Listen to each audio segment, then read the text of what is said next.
Cole, are you familiar with the phrase glutton for punishment? Yes. You're doing it to yourself. You realize that, right? You walk in here on a Thursday, opening day for NFL in the regular season, Cowboys, Eagles, 8:20 tonight, and you wear that stupid thing around your neck. You like that? I bet that's not a real chain, is it? Are you kidding me? Real? I mean, this is plastic and foam. I thought you were going to say platinum. No, it's plastic and foam, and there's no telling how much I paid for it. But no, I mean, it's game day, baby. Are you not fired up? I am ready. It's a good day to be an Eagles fan. It's a bad day to be a Cowboys fan. No, I don't know what you're talking about. Welcome into the show. He's Cole Bryson. My name is Diesel. It's Wire to Wire.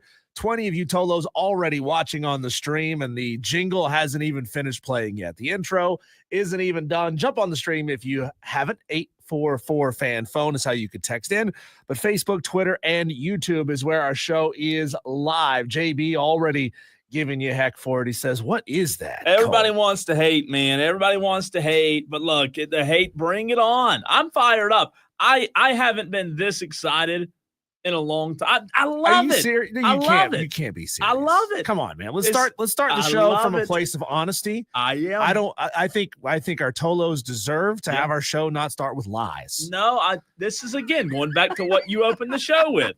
You would think we would have learned, but we haven't. I'm fired up. Dallas Cowboy football is back. And if you think I'm braggadocious today, wait till tomorrow when they win and I come in here. Wait. Okay. You hadn't seen anything yet.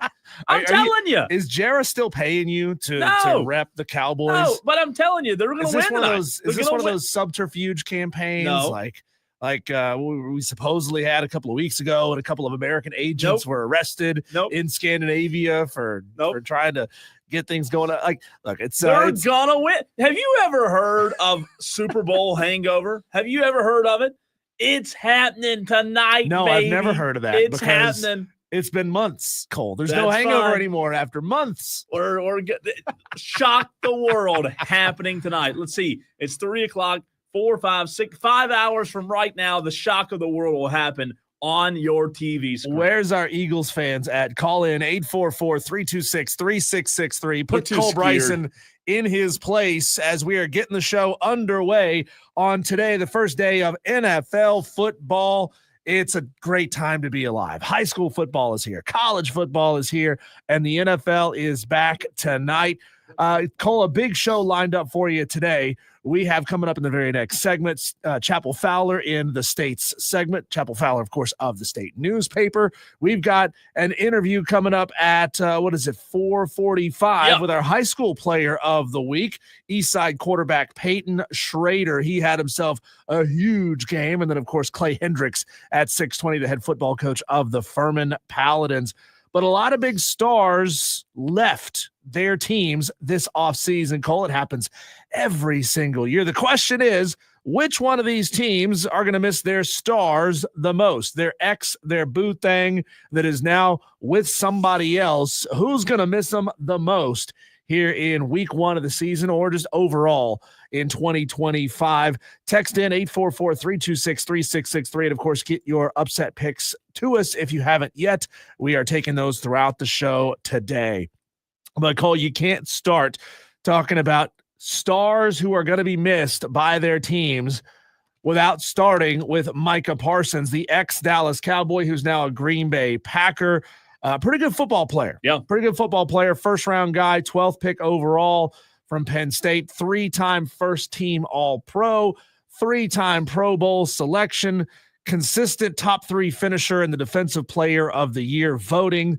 Losing a guy like Micah Parsons, and I know you've already bought into the Kool-Aid and you're already reciting the things that Jarrah is telling you to recite, but this is going to hurt this defense, right? Right? Like you would think, right? Diesel, the interesting thing about this segment, about the question that you asked, and you said it, you led with it. You said, the biggest is Micah Parsons, the blockbuster trade that happened a week ago. We talked about it. And yeah, you would think when you talk about the other guys that aren't on their former team, you would you would think, keyword think, that guess what? Micah Parsons is going to be greatly missed in Dallas. Look, will he be missed, Diesel? I 110% think he will be missed. However, what you also have to realize is that Micah Parsons, when you talk about interior defensive linemen, Micah Parsons did not help the Dallas Cowboys stop the run, period. He's a great edge guy. Sacks, you just brought up his sack numbers. He's phenomenal. He puts pressure on the quarterback, and Diesel, those are very hard to come by in the NFL. Very, very hard. However, Dallas's defense the problem has been stopping the run. So to answer your question, you said that's the biggest. They'll miss him the most. I believe parts of the defense will miss him the most, but I also believe there will be parts of the defense that will not miss Micah Parsons. I don't think the run game is going to be, we're missing Micah Parsons. Now, when you talk about putting pressure on a quarterback, specifically Jalen Hurts tonight, yes, Diesel, in that area, affecting a quarterback in that area, I do think Dallas will miss Micah. Look, you got Sam Williams and Dante Fowler, two guys whose names I've literally never heard before this moment right now. Sam Williams, 6'4", 261. He's coming out of Ole Miss, drafted in the second round a couple of years ago. And then on the right side, Dante Fowler Jr., coming out of Florida. He had 10.5 sacks last year, 25 solo tackles. Not numbers to sneeze at. 10.5 sacks, really good year. Yeah. He's a good defensive end as well. Problem is, and it's true for most of the guys on this list that we're going to talk about throughout the rest of this segment, most of these teams didn't get players for the guys that they traded away. They got future draft picks. And the other guys on this list, just to give you a little sneak peek, we got Micah, Debo, who's left the 49ers, Geno Smith, no longer a Seahawk, DK Metcalf, no longer a Seahawk either. And then, hey, for a little local flair, we'll throw Adam Thielen in there as well for the Carolina Panthers. But Micah Parsons, he's going to be missed, having a guy that creates havoc for this team, a 13-plus sack kind of guy for this team, and not getting a player to replace him, not getting a quality defensive lineman, not getting a quality linebacker that can stuff the run, that's going to be tough to replace this season. And, I'm not talking about what happens next year or the year after when they're able to draft guys to replace him.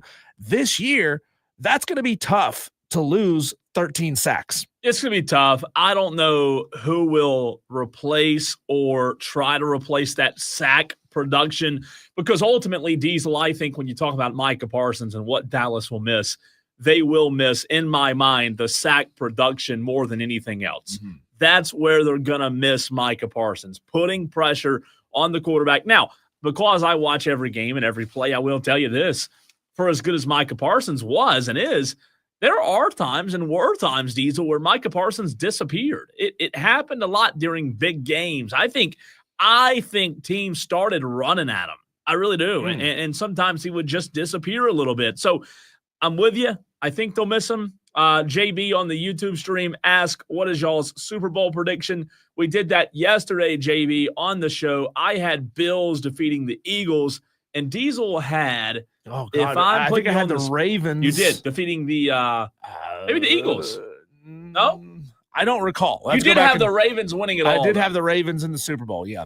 So MD75, he gets his pick in UConn over Syracuse. Okay, so comparing the loss of Micah Parsons to, if you are a San Francisco 49ers fan, the loss of Debo Samuel, 29-year-old guy, Pro Bowler twice, first team All-Pro in 2021, really versatile guy, 2,200 yards, 21 touchdowns over the last 3 seasons combined. It's going to be tough to get along without a Debo Samuel. But then again, he's been unhappy for a while, so maybe his numbers aren't all they could have been.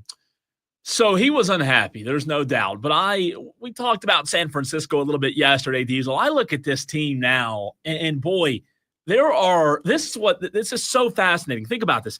There are now serious question marks surrounding this football team and their position groups. You're talking about a football team, Diesel, that 2, 3, 4 years ago, year after year after year, was consistently the best roster in the National Football League. And now just a few years later, look, they've still got dudes. They've still got Trent Williams on the offensive line and Nick Bosa. Ricky Pearsall and Juwan Jennings out there. But to answer your question, though, at the wide receiver room, I mean, are we really trusting Ricky Pearsall and Juwan Jennings and Sky Moore and Brandon Ayuk? And by the way, Brandon Ayuk's now a third string. Are we trusting that these guys are going to replace the production that Deebo Samuel's brought? Yeah. Diesel, I don't know if it'll be as big as what Micah brought to the Cowboys, but I do think ultimately it's a big move and they'll miss him. Who's going to miss their star the most? Get into the conversation, 844-326-3663. Sports Talk on the Fan Upstate is presented by Paramount Plus. You can't count on much these days, but you can always count on Sundays with the NFL on CBS and Paramount Plus. Watch your local NFL game every Sunday on CBS and Paramount Plus all season long. Visit ParamountPlus.com/NFL to get started today. Now the Seahawks, Cole, they shipped not one but two stars out the door. They let go of Geno Smith, who, by the way, pretty good quarterback for the Seahawks. He played in 17 games last year. He completed 70% of his passes for 4,000 yards, 21 touchdowns, but he was an interception machine for the Seahawks last year. It's going to be tough to replace Geno Smith, especially when you're doing it with Sam Darnold. Yeah, I do. So you go back to the 2021-2022 season, or maybe it was 22-23 Diesel. Geno Smith was an underrated quarterback in the National Football League. Mm-hmm. You're talking about a 4,000-plus yard season in 22, 35-plus in 23, last year 4,500 plus. So 3 seasons where his numbers were there. You mentioned the interceptions, not good, 15 interceptions. 2023, he had a really good year for the Seahawks. Geno Smith's been playing in the National Football League since 2013. I like Geno Smith. I like him a lot. And in fact, I said during that run, 22 and 23, that he was maybe the most underrated quarterback in the NFL at the time. However, my concern is, Diesel, is that what you saw from Geno Smith at his age in 2022 and in 2023 might be his ceiling. Now in a new place, a new destination, a new team, a new offense that, to be honest with you, really doesn't blow my socks off. I don't know. I think we've seen Geno Smith's ceiling. I don't know if the Seahawks will be able to replace production with Sam Darnold or not. But I'm not so confident moving forward with Geno because of what he can do that I'm all of a sudden thinking the Seahawks are going to miss him a whole lot. His replacement, Sam Darnold, last year with the Vikings had, by a long shot, the best season of his career. He played in all 17 games, 35 touchdowns, just 12 interceptions. So, look, I mean, 35 is a lot more than 21. And Geno played all season last year and didn't put up the same numbers that Sam Darnold did. Hey, I'll tell you this. We talked about it last year. Sam Darnold had one of the better regular seasons than anybody in NFL hit. I mean, he was really, really good. Now, he wasn't really, really good in the postseason. He absolutely just fell off down the stretch. But what Sam Darnold did last year in the regular season shouldn't be just thrown to the curb. He was really, really good. They've got Drew Lock and Jalen Milroe also in the quarterback room. So, obviously, Sam Darnold's the one. My only problem is, you look, and again, not to take this conversation to a different place, I don't love the weapons that they have. Jackson Smith is good. I just don't know that ultimately he's going to have a ton of weapons around him like he did in Minnesota. And last one here for your consideration, also exiting stage left for the Seattle Seahawks, DK Metcalf, wide receiver, 27 years old, 19 touchdowns over the past 3 years, 3,000-yard guy, averages 15 yards a catch. The Steelers gave up a second-round pick to go and get him. That's a huge loss. That's a huge loss, a guy that can get you 15 yards a catch. Yeah, it is. And I think, Diesel, it'll be really interesting to see what he does in 2025. DK Metcalf, he is getting older, but DK Metcalf still regarded and looked at as one of the better, more reliable. I'm not going to say he's like an elite receiver, top 2, top 3, top 4 elite receivers, but guess what? He's up there. He's up there in the top 10 consistently. You talked about his numbers there. I like DK Metcalf and have for a long time. He's consistently going to be in the conversation, stays healthy. We'll see if he stays healthy as he gets older, but no, I'm with you there. And last one here, Cole, for you. I did say DK was the last one, but it's worth mentioning just to keep it local here. Adam Thielen exiting from Carolina, heading back to Minnesota. Last year in Carolina, didn't put up a ton of production, 600 yards compared to the 1,000 yards he had in 2023. Obviously allows you to bring in Hunter Renfrow. I think Bryce is going to miss Adam for the first couple of games, but once he settles in with Hunter Renfrow, I think it's business as usual. I don't think they're going to miss Adam Thielen all that much over the course of the season. I hope so. But my only concern is Hunter Renfrow just going to be as reliable and steady Eddie as Adam Thielen was? I know Adam Thielen wasn't a game breaker kind of guy that, all of a sudden could go win a game. I'm with you. I think Bryce Young will miss Adam Thielen. Ooh. And look, is Adam Thielen, is he getting older? Is he probably going to retire after that? Yeah, probably so. Hunter Renfrow, he's really good. But I will tell you, Diesel, there's also, in my opinion, my standpoint, I do have a little bit of concern with Hunter Renfrow. Coming off of an injury, number one, does he stay healthy? How reliable is he? Your best ability is availability. And I like Hunter Renfrow a lot. And maybe I'm at the point in the stage where I'm kind of asking Hunter Renfrow to prove me wrong in 2025. I just know what proven commodity Adam Thielen was for Bryce Young. Diesel, I don't know what proven commodity Hunter Renfrow is going to be yet. Texter says, does Cole have Jerry's hand up his you-know-what like a puppet?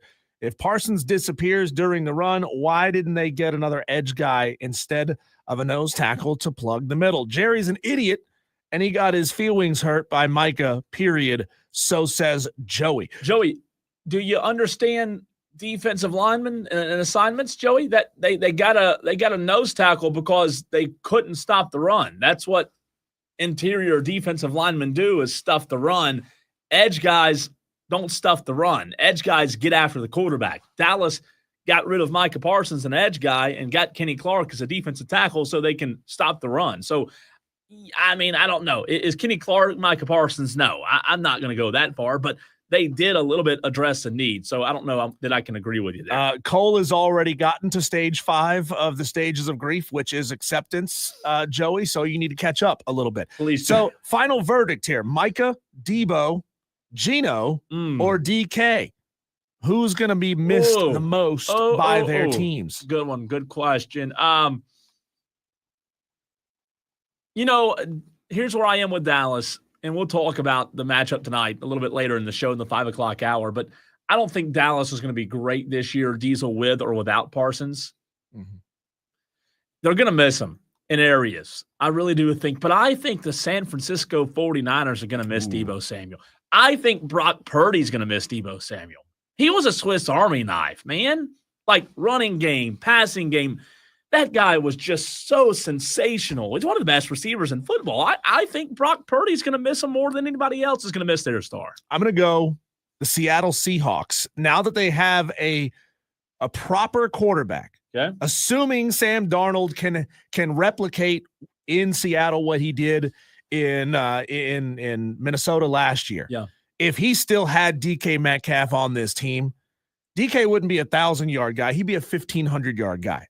And he would have a ton of touchdowns.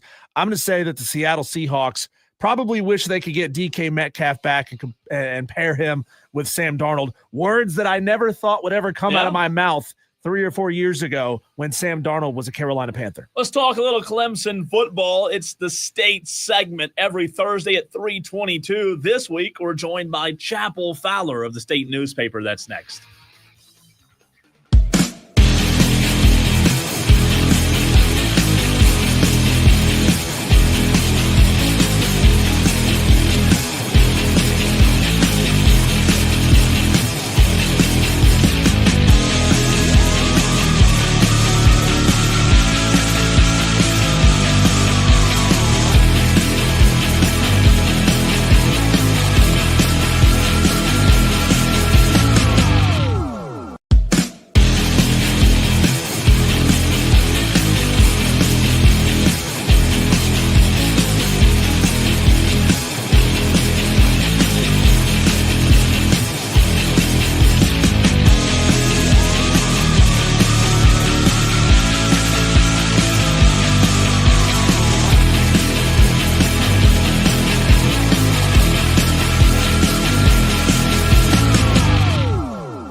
Well, let's talk a little Clemson football now that you Clemson fans, now that Chapel Fowler's had a few days to sleep on what he saw Saturday night in Death Valley. And we'll also talk about what's to come for this Clemson football team. Chapel, as always, we appreciate you hopping on, man. You've heard from a lot of people this week, including Dabo Swinney, quarterback Cade Klubnik, Sammy Brown, and others. Your biggest takeaway from what you've heard during the week after the loss to LSU?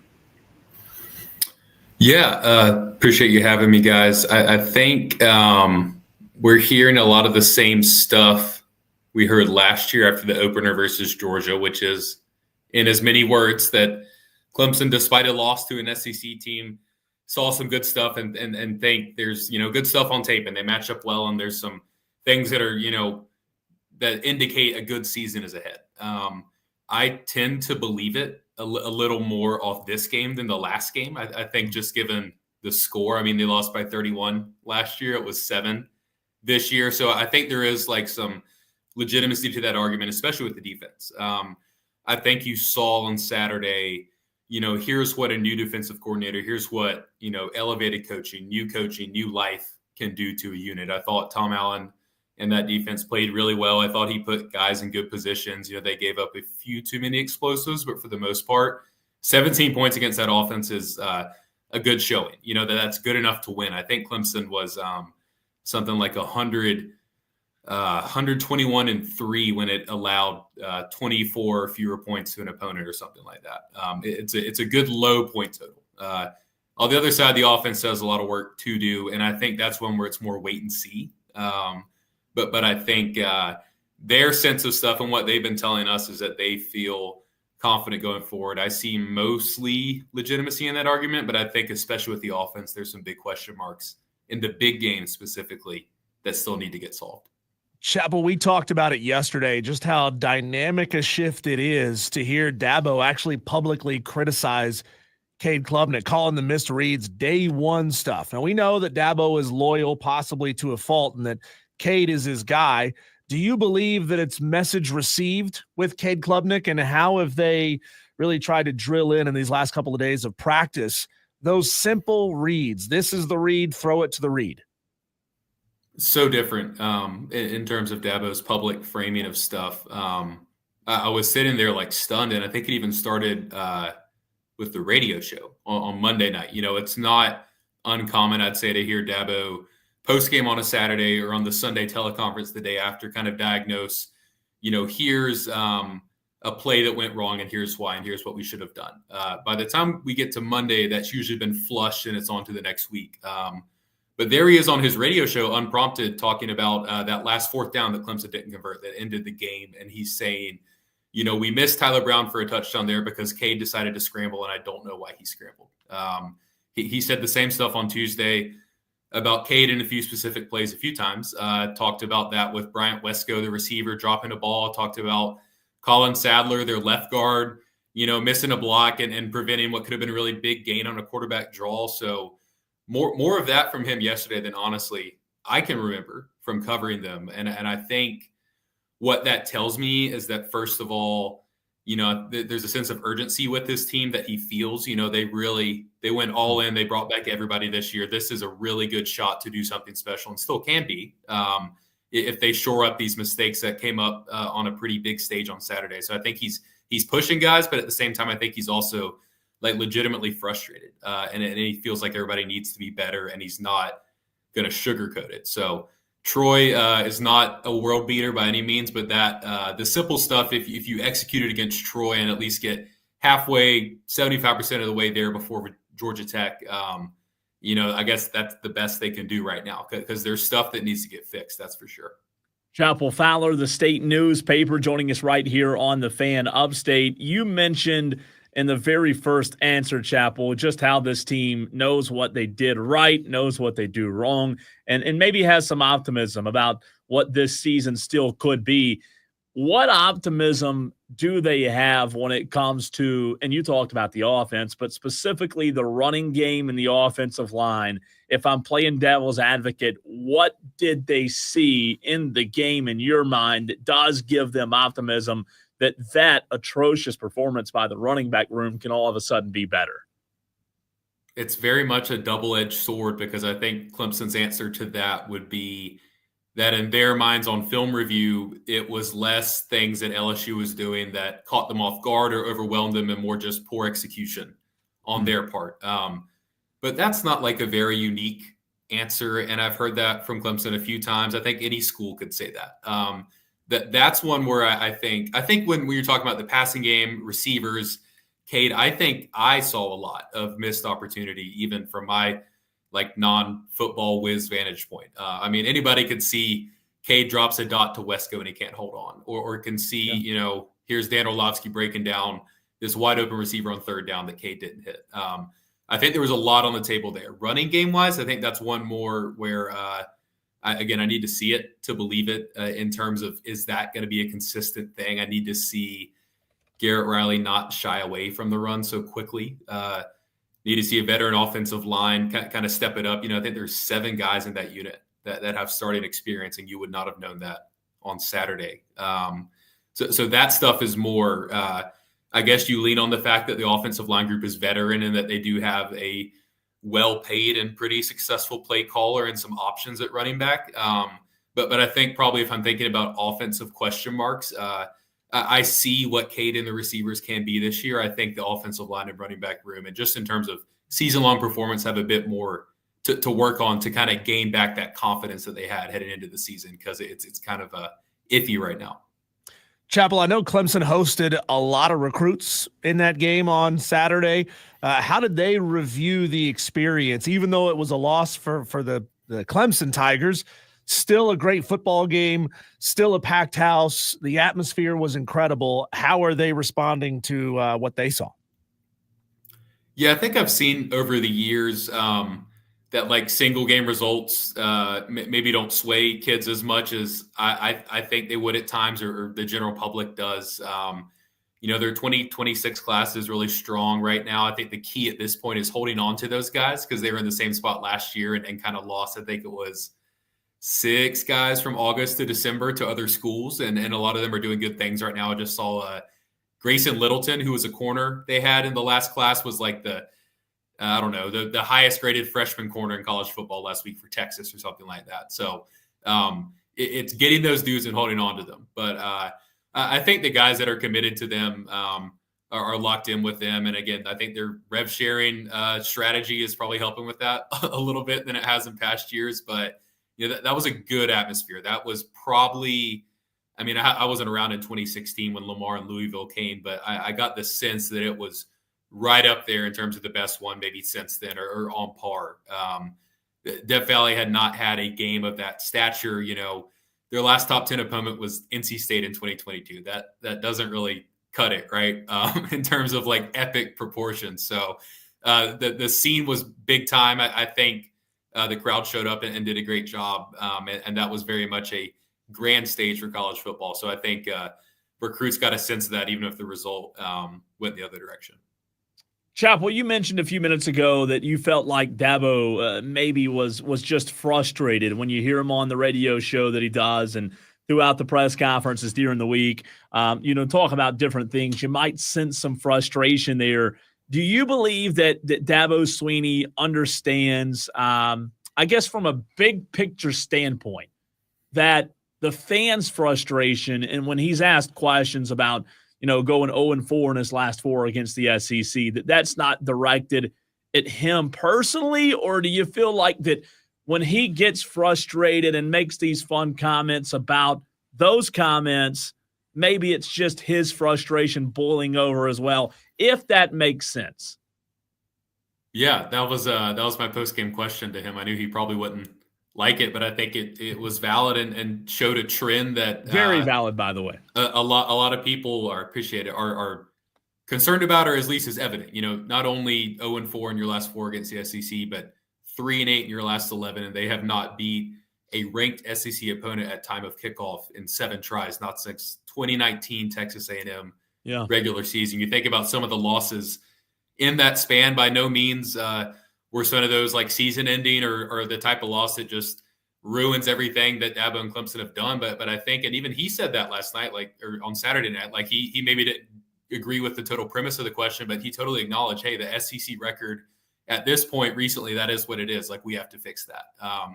And I think the frustration or concern among fans and maybe just the national perspective on Clemson, and I think it's fair, is that there are so many teams that would kill to be in your position, winning 9-10 games a year. That's an amazing floor that Dabo and Clemson deserve all the credit in the world for establishing and keeping up at a consistent level that only a few guys have ever done in college football history. But there's a difference between, Tier 1, Tier 1A and Tier 1B. And what we've seen in the last few years is Clemson's kind of consistent inability to get from the latter to the former, which they were at for a long time. So I think that's the type of stuff. And there's context there. It's not this guy's not falling. But those sort of games like LSU are kind of a microcosm of what I think are some of the bigger struggles that they've had in recent seasons that deserve some scrutiny at times. Chappell, I'm sort of halfway asking this question facetiously. Have they considered maybe scheduling the bottom half of the SEC where they might have a better chance of getting wins instead of always facing top 10 teams? You know what I mean? Yeah.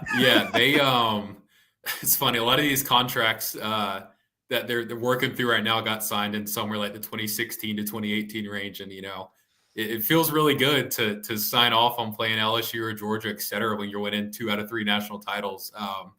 But Dabo and Clemson, to their credit, they've owned it. He said a few times this week, I wouldn't change a thing about who we play. I think he and they take a lot of pride in playing games like this against LSU. And, he mentioned a few times this week, I'd rather play a game like that than win 50-3 against whoever.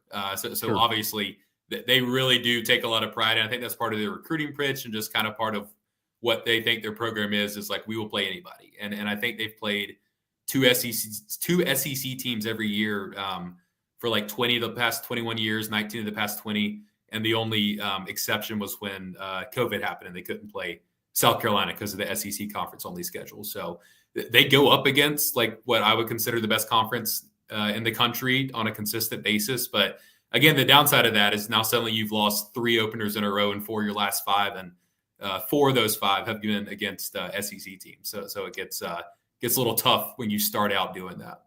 Chappell, we did this yesterday on the show, kind of a game, an overreaction game, if you will. And I don't know exactly what your preseason predictions were for Clemson going into the 2025 season, but the question was, did anything you saw this past weekend, specifically Clemson LSU, change your mind on what your original preseason prediction was? Yeah, I'd be interested. What did y'all real quick? What was y'all's 11-1? Did it change? Okay. And maybe a game. I think Diesel and I maybe just had them. Maybe losing to. I think we still, for the most part, had them 11-1. Maybe losing to South Carolina. Maybe 10-2. I had them losing to South Carolina before the season even started. Right. Gotcha. Yeah. So I usually do a game by game predictions right before the season starts. I predicted they would go 10-2, and I had them losing to South Carolina. And then losing, I think they've over the last few years, they really have not been immune to kind of a one bad slip-up game. I think of Louisville last year. That's a game that nobody expected them to lose. So I think I had them losing to SMU in the middle of this season or something, just something kind of unexpected. I don't think the LSU loss changes too much. In my view, I think I went into the season thinking they were good, but not good enough to beat both of the SEC teams on their schedule. So kind of the way I predicted it was, okay, if they get over the hump via LSU, I think that's probably a South Carolina loss at the end of the year. Maybe you flip it. Maybe the LSU loss, South Carolina win. That's what it turns into. I think they have the most talented roster in the ACC. They shouldn't have any issue getting to Charlotte. Theoretically, I think we've seen over the last few years that no matter how things go in non-conference, they really do run that conference from a historic and consistent level. But at the same time, everybody gives you their best shot when you're Clemson. And I think we saw some deficiencies, and there's a lot of ACC teams that are going to be gunning for them a little extra because knowing that you can not only upset a team like that, but kind of knock a title contender almost off that stage permanently. If you're giving them their, I don't know about a second loss, but a third loss or something like that in the regular season, especially at ACC, if you can knock them out of ACC title contention, that's like an extra level. So, And that starts with Georgia Tech, like next week. Yeah. There's your first big test of are you going to be able to hold on and keep things going? So I wouldn't say last night changed too much. I think it just kind of showed what I've been thinking all offseason, which is that this is a good team, but not like a bona fide right off the bat title contender. I was kind of surprised to see how much of that existed nationally headed into 25. Chappell, I'm going to ask you one more sort of big picture question here, because we came to you quite a bit over the summer as this Florida State Clemson ACC lawsuit thing was happening. We've seen the MAC go to Tuesday and Wednesday night games. Conference USA is playing its October games in the middle of the week. As you know, Clemson, Florida State, and Miami obviously all got the lion's share of ratings this past weekend. You got to assume that's going to continue, so they'll get the lion's share of this uneven revenue distribution. Do you foresee a day where, you know, the bottom end of the ACC has to resort to sort of the same thing, resorting to non-traditional nights of the week, maybe trying to steal some of that attention away from the MAC and Conference USA, just so that they can get some ratings, because otherwise they're probably not going to end up on TV very much? That's a good point. I've never really thought about that. I think about MACtion Tuesday, like they just own that space, but they really don't. I mean, that could be an ESPN and conference decision that they could make, you know, for next year right now if they wanted to, probably. I think it's a solid idea. I don't know. Like you said, the ratings this week, I think, really showed. No, again, those are really awesome primetime TV spots that any team in was probably going to succeed. But the reason that Clemson and Miami and FSU were in those primetime TV spots is because they're Clemson, Miami, and FSU. So I think that was kind of a reminder of why Clemson and FSU push for this kind of brand percentage cut of money, extra cash coming their way, and how it's going to kind of manifest itself. I could see that. I think playing games on those weird dates like that is always a good thing in moderation. Like, I don't think you should put any team doing that like 2 or 3 times a year. But I think, you know, if you approach coaches and ADs kind of with that message of, hey, you know, here's a way to benefit both of us. And I think fans will get up for those sort of games too. Like NC State, ECU on Thursday last week was awesome atmosphere. One of the better games I watched all weekend, honestly, like that stuff like that. And I know that's a non-conference game, so that's kind of special, but I think that's a good idea. Like, I don't think coaches would love it. But if you bake in, I don't know, one for most teams on any given year, like you said, the bottom half of the ACC, and really pitch it as a way for them to, you know, get notoriety and get more viewership and everything, I don't think that's a net negative by any means. Chappell, as always, man, we appreciate your time, and we do apologize for not asking more X's and O's question about what Troy's going to do Saturday. 33.5 point favorites, man. That's a large spread. I'll say this just for the bettors. Yeah. Clemson is 1-9 covering the spread in its last 10 games as a favorite of 33+. So that's all your FCS teams and, you know, Louisiana Tech 2 years ago. So. Well, Chappell, I mean, those spreads are ridiculous, but yeah, I remember what happened last year against App State. You know, I think Clemson just scored again in that one, so I'm pretty sure Troy's in for it on Saturday. Thanks, man, as always. That was a time when they did cover the spread, I think. Appreciate it. You heard him right here on the Fan Upstate. Chappell Fowler, the state newspaper, when favored by more than 30. That's a great stat from Chappell Fowler, man. I love that. When we come back, Cole, let's see what else is happening out there in the sports world in a segment we called our Daily Wires.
It's an NFL Thursday, Cole, but there's a lot more going on out there in the sports world, and we get to all of it right now in this segment we call Daily Wires. The buzz happening in the sports world. The Atlanta Braves got a win yesterday, 5-1. Big win over the Chicago Cubs. Unfortunately, they're not going to be able to snowball that effort because they are off today. I don't know if it's a good thing or a bad thing. And I don't know that the Braves know much about snowballing wins in 2025 either. They know a lot about rolling downhill, that's for sure. The NFL is back tonight. We just talked about it. 8:20, Dallas at Philadelphia.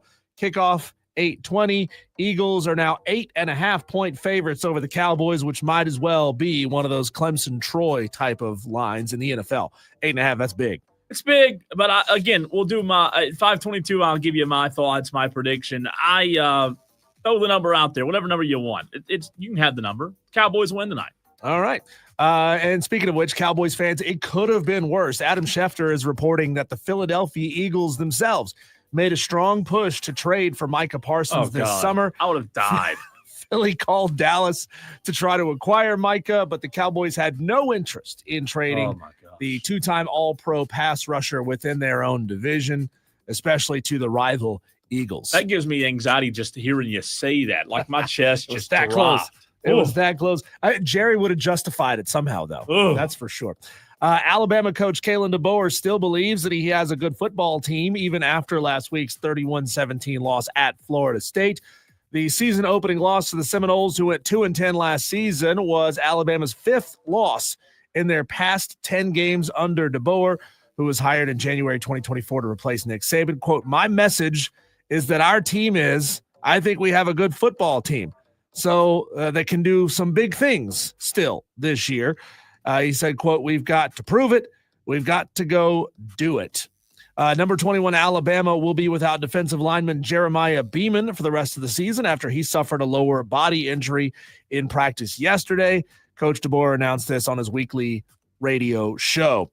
A pair of Vanderbilt football players are among 10 athletes who are suing the NCAA in an effort to force the association to allow college athletes to compete for 5 seasons rather than 4. Linebacker Langston Patterson and defensive lineman Issa Owatara, I think that's how you say it, filed a class action lawsuit in federal court on Tuesday, which claims the NCAA's eligibility rules violate the antitrust laws.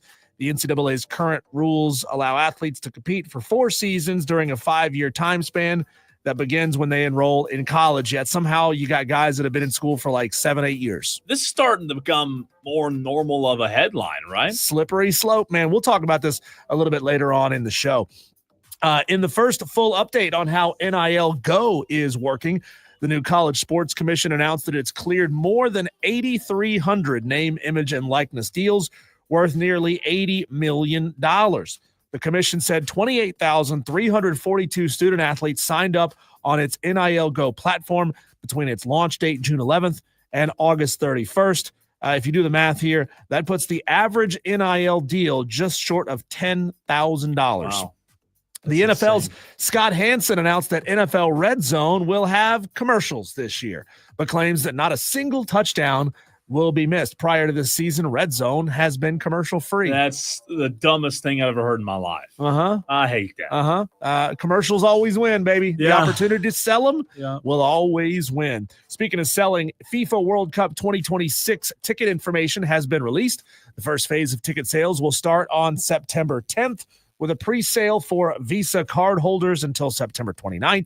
A public sale will run from October 27th through the 31st. Wait, how does that work? You get 19 days for Visa card holders and everybody else gets 4? Wow. That sucks. There's going to be another wave of tickets available after that, starting on December 5th. Prices will start at $60 for group stage tickets and then go up to $6,700 for the grand final, with a dynamic pricing system in place, which means it can always go up. EA Sports has rescinded its offer to license college basketball video games following some schools accepting a proposal from 2K Sports for inclusion in NBA 2K. The decision was communicated by EA Sports VP Sean O'Brien to NCAA licensing directors, and he expressed disappointment at the inability to move forward with a standalone college basketball game featuring all Division I institutions and student athletes. And finally, Cole, yesterday, the Hub City Spartanburgers defeated the Rome Braves by a score of 4-2. Reliever Victor Simeon was crucial in saving the game for Hub City, coming in with runners on in the 8th, walking 1, and then striking out 3 to end the threat. All right, we have been on record saying that we do not like preseason polls. Do we like this one better? The first AP poll of the season. We didn't get a chance to get to it in depth yesterday, but we do next.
You know, we all disagree on a lot of things in life, in the world, in sports, but we pretty much all agree that we all hate preseason rankings. The last time that Diesel and I discussed preseason rankings was, I believe, about this time last week, and just how we did not like what the preseason rankings were. Well, the good news is the preseason is no more. College football has officially started. Newsflash, in case you've lived under a rock for the past couple of weeks. And we have a real poll out there, Diesel. So this one is obviously comprised of teams who have actually played the game. And when this is a deep thought here, but when you put together a poll, it helps to have knowledge of what teams have actually done, believe it or not.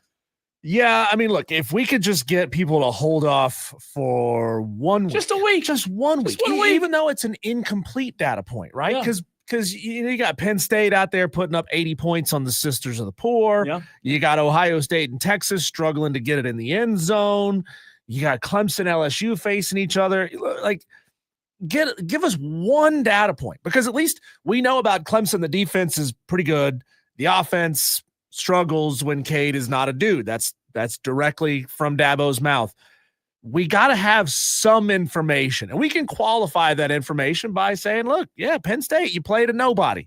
You put up 80 points.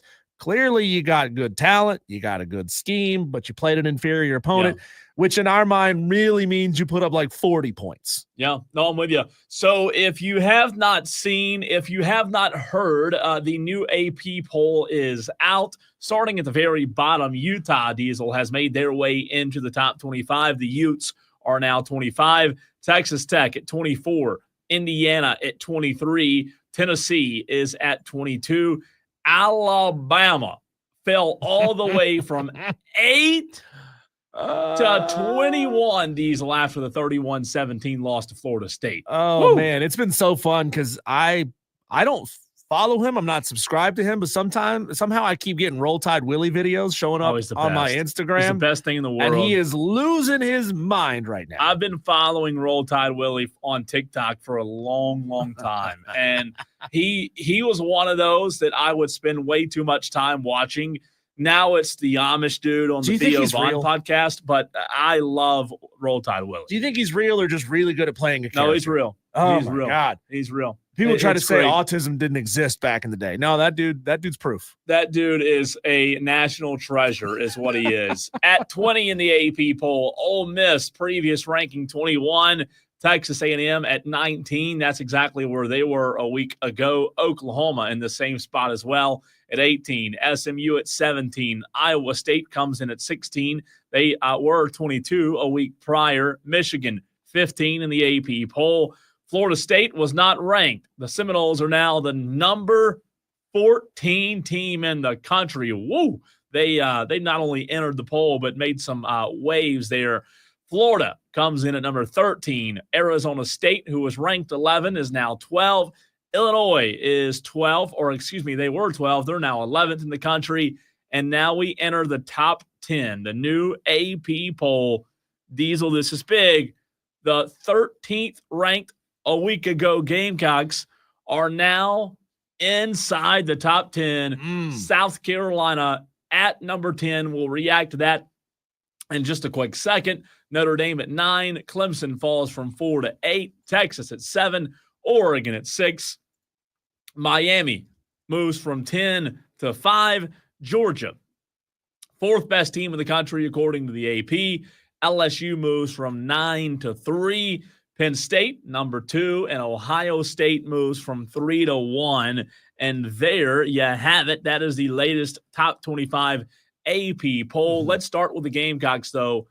You know, not often have other people who do radio shows for a living sat behind a microphone, Diesel, and talked about the Gamecocks football program being a top 10 team. I mean, by virtue of getting a win in a week where a lot of other opponents lost, you move up. Congratulations to the South Carolina Gamecocks. I don't believe as of right now that they're playing like a top 10 team, yet they find themselves in the in the AP top 10 anyway. Look, these are writers. They are biased in some ways, some of them for, some of them against. They look and see what's going on. Like, it's still an opinion poll, right? The AP poll is still an opinion poll. So I don't put a tremendous amount of stock in it. I like to look at things like the S&P that works off of actual metrics, actual data, where South Carolina is not a top 10 team. So that's an interesting point. They are number 12, by the way. They're number 12. So if somebody asked you straight up, right now, today on the 4th of September, are the Gamecocks a top 10 team in the country? You'll say no? I would say no. I'd say they don't feel like a top 10 team. Yeah. Now, I'm also looking at that from a years gone by perspective. Yeah. Like, do I think that South Carolina team, the way they played against Virginia Tech right now, feels like what my picture of a top 10 team is? No. I mean, I wouldn't have them outside the top 25. That would be a ridiculous thing to say. But I think based on the data where they are, number 12, and they moved up from 17 to 12 in the S&P rankings, I think that's kind of on point, because that takes away any historical bias and strictly looks at the number, how you performed against the team that you played. So it doesn't really gas up a team for putting up 80 points on an FCS school. You know, I don't totally disagree, Diesel, with your point of the Gamecocks not feeling like a top 10 team. Did what you watched, again, results, what they did offensively, as a common fan, did what you watched Sunday make you feel like South Carolina's a top 10 team? Maybe not, but I'll tell you this. We talked about it on Tuesday, our first day back on the air, Diesel. No, South Carolina did not collectively play their best football as units on Sunday in Atlanta.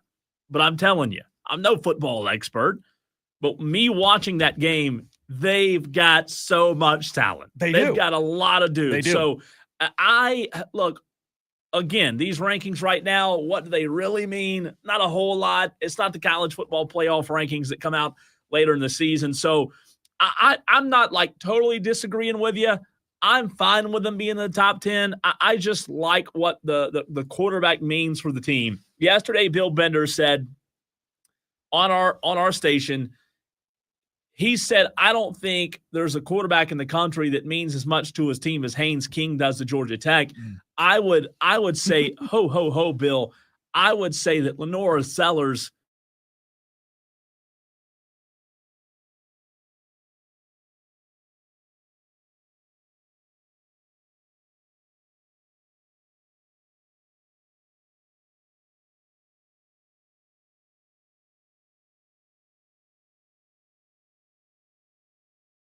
to mean, Lenora Sellers is a shoo-in, right? He is absolutely at least on the ballot to be the most valuable player to his team, which is what the Heisman is supposed to be as well, right? But an astute observation there.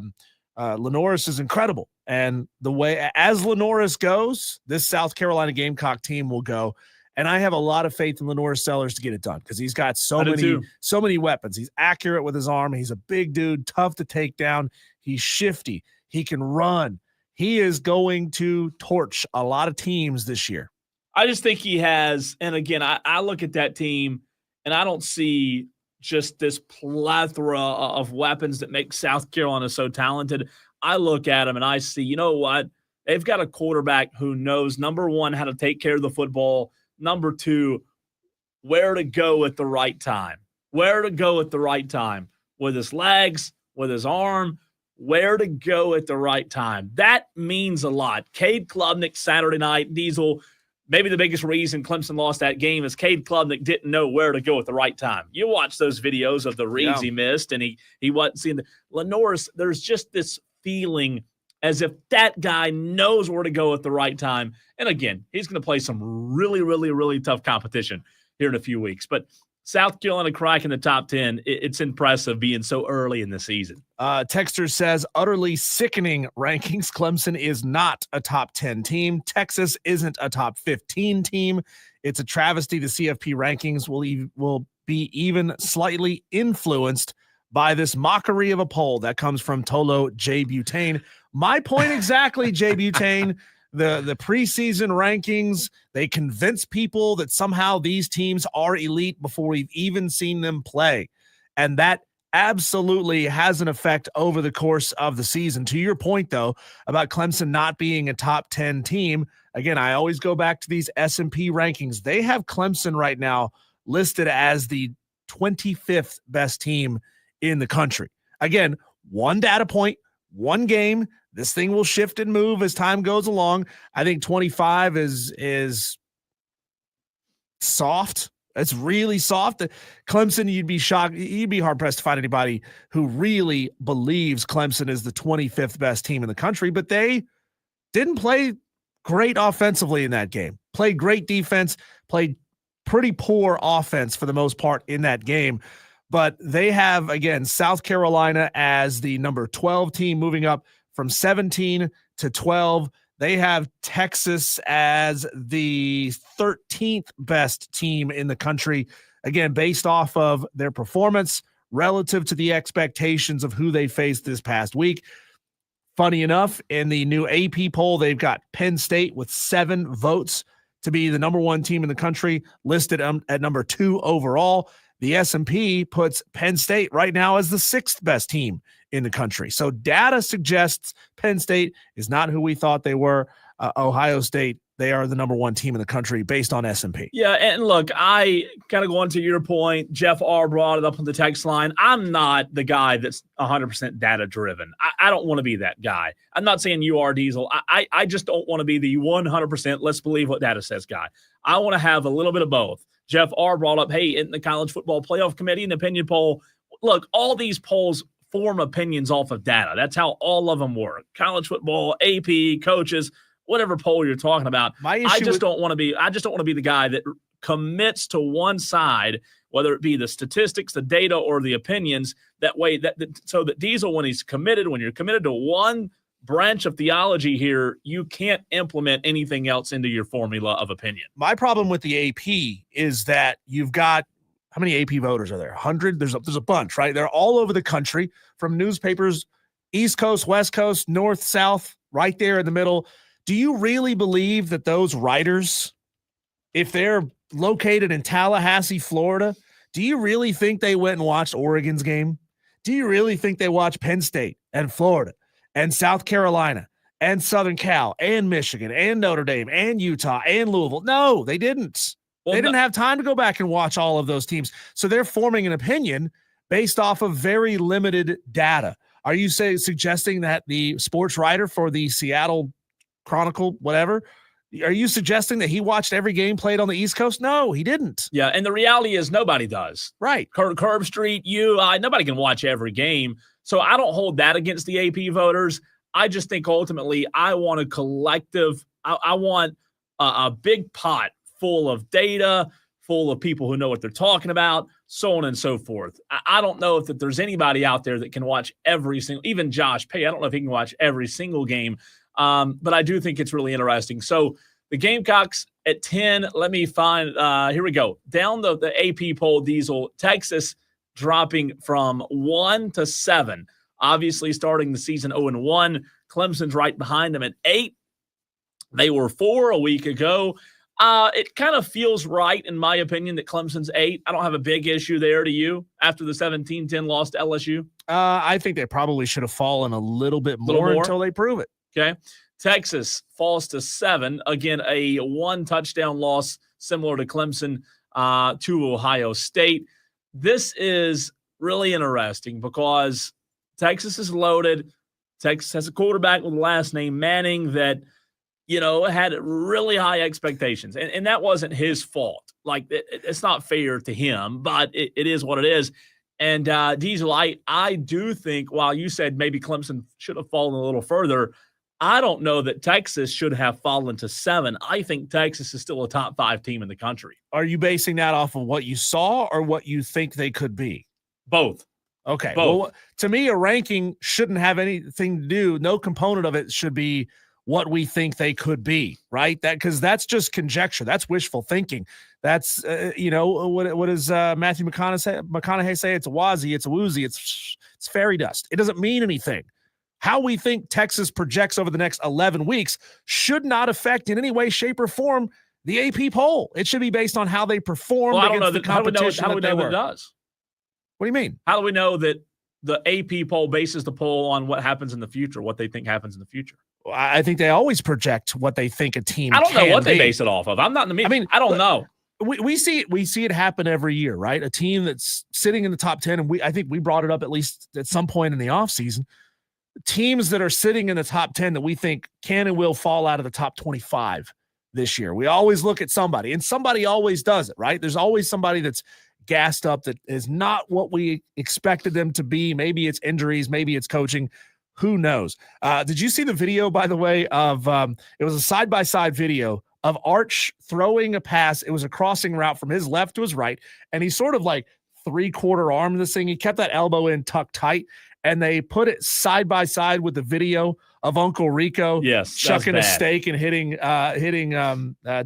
Napoleon in the face. Yeah. I mean, it was pretty funny, though. Spitting image of the arm motion and everything. But I will say, going back to your point just a second ago, Diesel, I'm with you on what we think can happen, shouldn't completely dictate rankings. But I will say this. Here's why I said yes to that.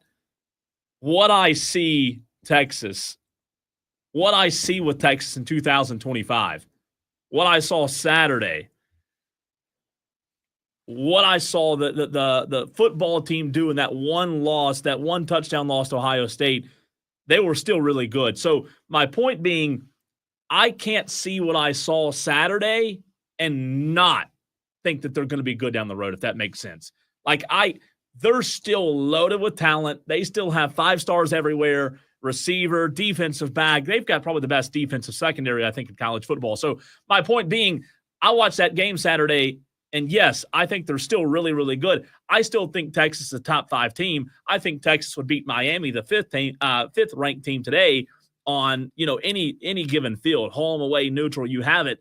I can't watch what I watched and not allow that to affect how good I think they'll be down the line, because I do think they'll be good, and I still think they're good. They lost to the national champions by 1 touchdown. 1 touchdown. And we're having this big hoopla about how Arch Manning's overrated, all this. Yeah. National champions by 1 touchdown. But it was a boring, non-high-scoring game. Nobody could put the ball in the end zone. So, yeah, they lost to them by a touchdown, but it's not like it was a 45-38 kind of game. It was a dull, low-scoring football game where neither team could move the ball. That says a lot about Texas's defense. Yeah. I'm not trying to take that away from him. Dan B says Kelly Ford watches every single game. Yeah, that's because he's got like 37 TVs. And I would still bet that he still can't watch every single game. He can have them on, but it doesn't mean you're watching every single game and consuming every single thing. That's why he's got his algorithms to do that for him. Dewey says the polls are crap and we should just do away with them. Period. Well, what do you want, Dewey? Do you want us to go to that little smiley face scale where it's like, hey, I feel good, or I feel kind of sick to my stomach? Is that the scale you think we should use instead of polls? Tron says, let AI do it.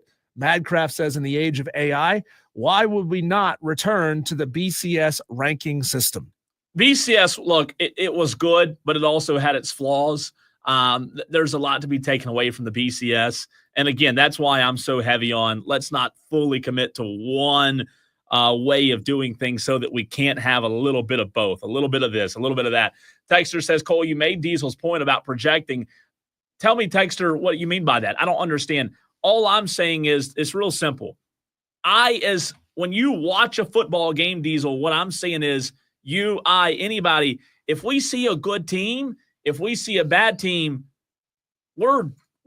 that is going to impact how we think about the future. We can't only watch one game like this with these blinders on. I know the people on the radio aren't seeing me, but we can't watch a game. We just don't have that ability. I don't know what it is. We don't have the ability to watch one game and not allow that game to affect what happens in the future. So to say that we don't allow it and should allow it, I'm just saying, like it or not, it probably does affect what our thoughts are on a certain team, if that kind of makes sense. I mean, the data says what the data says. I tend to agree with data. And when we used to bring Kelly Ford on all the time, he would say, yeah, I can adjust the data to make one thing slightly higher in the algorithm, make it value this metric more than it values that metric. And certainly that brings in a level of bias as well. But if we solely went off of the data, which this early in the season, it's going to shift wildly. For example, Clemson moving from, let me see where they were before the game. They fell 14 spots from, I'm bad at math here, 11 to 25. That's the projection of where they moved. If you went solely off the data, you would see wild swings based on wins and losses. You win a big game, you jump way up. You lose a big game, you fall. And maybe people they need that familiarity of somebody with a steady hand on the rudder saying, all right, you lose a game to LSU, a close game where your offense didn't look great, but your defense really did. Yeah. We don't believe you deserve to fall 14 spots or whatever it is that they might have fallen if they used strictly the data. And again, that's why I'm so big on having a mix, Diesel, because think about it like this. After 1 week, right? If we are where we are today on the 4th of September, if Utah State, according to the data and metrics, has the best defense in the world and offensively they beat somebody, the Sisters of the Poor by 76 points, Utah State should be the second best team in the country, right? Well, the S&P data does take that into account. They take the opponent that you beat into account. So if you did that against Penn State, you would be the number one team in the country. But if you do it against Penn Correctional, you don't. Right. I just don't know that data at the end of the day has the ability to discern every single aspect of the game. That's my biggest thing. This is where we are in America in 2025. The data says something. I don't believe it. No, I didn't say I didn't believe it. I never said that. I didn't say I didn't believe it. I'm saying, does data have the ability to discern every single thing in the picture? No, it doesn't. Data doesn't have the ability to discern whether this quarterback, came in with a hamstring issue and was limited. Data can't discern everything. I believe that a computer with unlimited data points can discern more than a human being that only has a capacity to think about so many data points at a given time, especially when you have to consider all of those data points for every single school in the country. Sure. And again, I'm with you there. My only thing is sometimes, Diesel, in football and sports, something that's very important is the eye test. Sometimes the eye test is super important. I'm not saying that we as humans are smarter than computers. I'm not saying that. I'm just saying, and I do trust data. I'm just saying that, yes, sometimes data is right. But at the same time, the eye test matters.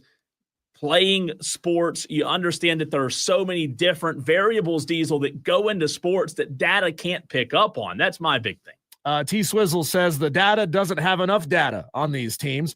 And Mark L says Cole doesn't believe the data about Dallas. Touche, Mark. Touche. Appreciate that. When we come back, it is time for another push, Tolos, for you to give us your upset picks here for week number 2 of the college football season. Dan B does a great job putting all this stuff together for us, working the data, so to speak, and he's got some for us, and we'll get your picks next on the Fan Upstate.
Tolos, I don't care how data-driven you are, picking upsets, it's just plain tough. It's tough. hard. So why not make a season-long game of people trying to do exactly that, banging their heads against the floor, against the table, trying to pick their upsets, using everything they've got in their brains to find a good one, and still struggling to get them, because by God, it is a hard challenge. We've had a lot of Tolos who have given us their upset picks already. Now for week 2, we are at the 78 pick There we mark. go. Not bad. Would love to match what we got last week, which was 162, which means you Tolos who have not yet given us your upset picks for week 2, now would be a phenomenal time to text them in, 844-FAN-PHONE. And if you don't know how this challenge works, Cole is going to tell you. It's real simple. You don't do what I do. All right, next topic.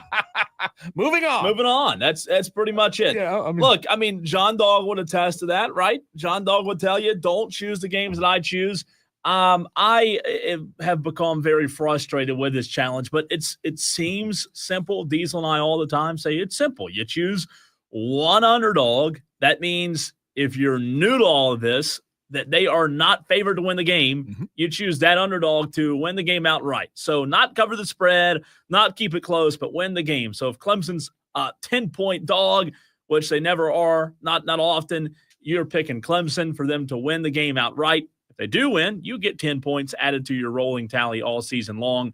You can decline in points, Diesel, if you lose. If you get a pick wrong, you lose 1 point, right? 1 point for getting a pick wrong. Correct. And for not picking 2 points. That's assuming you have points. That's assuming if you don't have points. any points at all, can't go negative. You can't go negative. And if you have 1 point and you forget to pick, you still just fall back to zero. And so I will say this real quick. We've got to step it up today, Tolos. We have a long way to go on this 150, 160, whatever it was a week ago. I called for 100 yesterday. That didn't work. You Tolos did not answer the call like I thought you could. So we've got to step our game up. If you're listening out there, you've got to get these upset picks in, because number one, you should. It's fun, even if you do lose like I do. Number two, don't wait till tomorrow, because you never know, a hurricane could hit and you couldn't get your upset pick in. Get them in right now, 844-326-3663. Texter says 162 picks in a week seems pretty low to your average listeners. Pick it up then. Send in your picks, 844-326. Based on what, 3663. Yeah, Based on what? You have no idea how many listeners we have. We don't know how many listeners we have because it's live radio. Jeff R., what are we basing this on here? 162 picks in a week seems low. Based on what data? The most picks we've ever had in a week. So it's growing. This challenge is growing and more people are catching on. And this challenge has been going on for how many years now? Couple? 4? Yeah. So it's growing. So sorry we're not meeting your mark, Jeff R. Quite frankly, we never meet your mark. Nothing we do pleases you, Jeff R. So I don't even know why you still listen to the show, but appreciate you getting your upset pick in.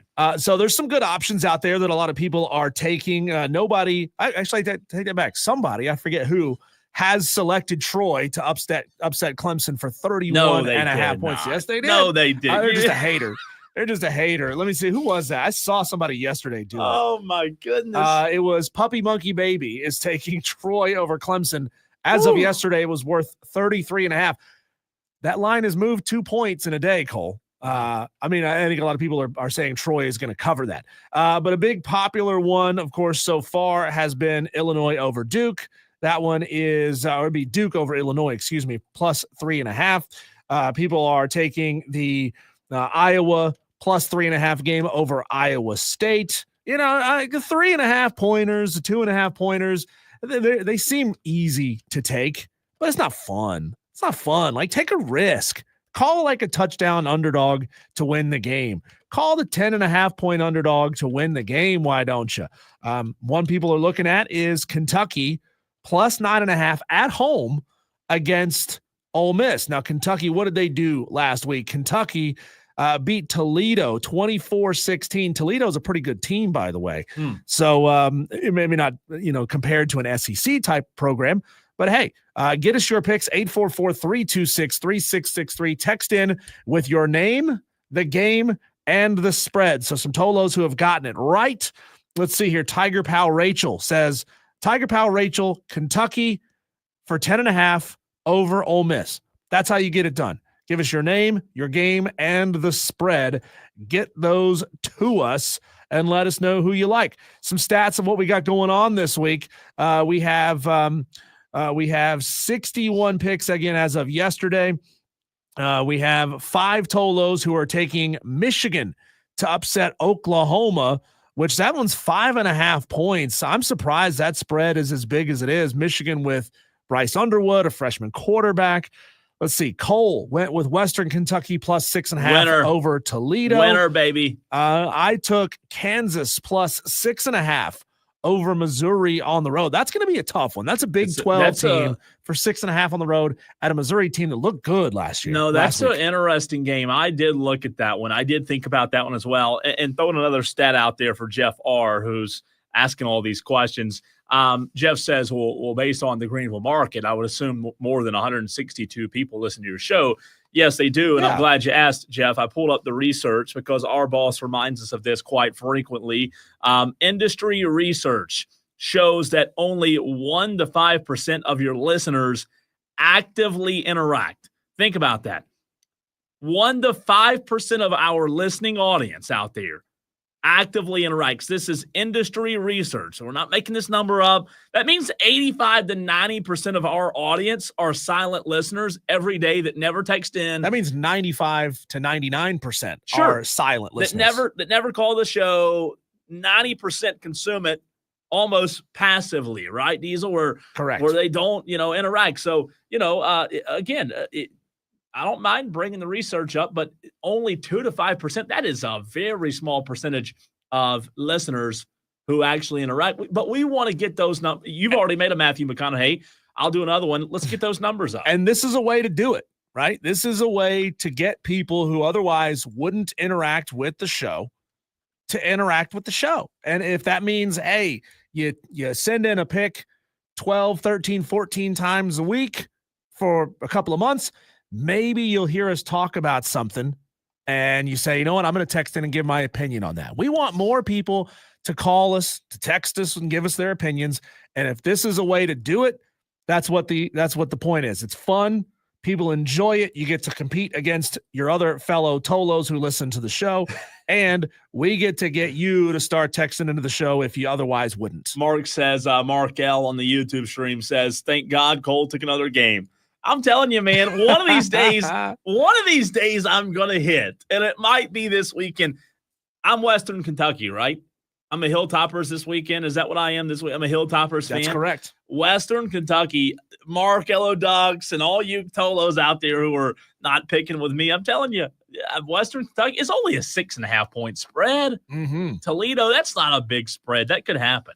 Melissa Level, marketing director at Ingles, is in the game. She's taking Virginia plus Virginia plus. Who does Florida State even have this weekend? They're all for the next 6 weeks after they beat Bama. Yeah, I would too. And MTC Scott, the marketing director for MTC Federal Credit Union, is taking Arizona State at Mississippi State plus 6.5. Get yours to us, Tolos. Do it. Let's do it. Again, don't wait until the last minute either. Our high school player of the week, Eastside quarterback Peyton Schrader, is next.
time to talk to our high school player of the week for week 1. He is Eastside quarterback number 1, Peyton Schrader, who on Friday night was 8 for 11, 180 yards, 5 touchdowns, 6 rushes, 57 yards, and a 2-point conversion.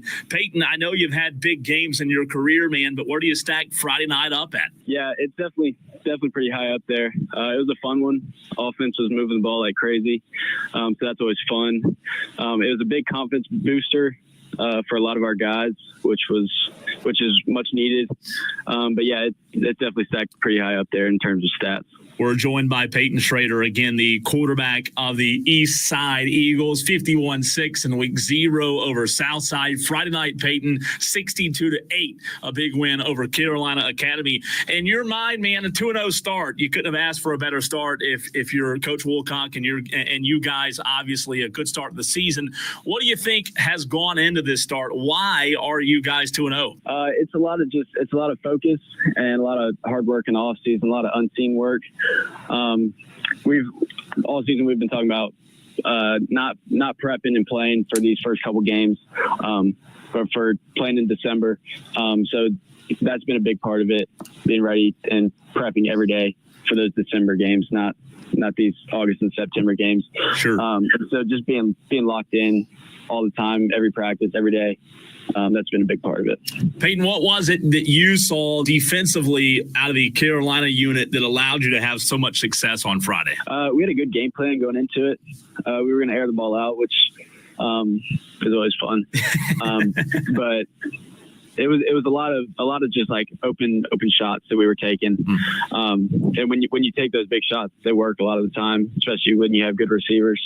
And so yeah, just letting it fly, being relaxed, seeing a lot of holes, and just rolling with the punches. Joined by Eastside quarterback number 1, Peyton Schrader. He was our week 1 high school player of the week on the Fan Upstate. He was 8 for 11, 180 yards, 5 touchdowns, 6 rushes, 57 yards, and a 2-point conversion. You talked about airing it out there.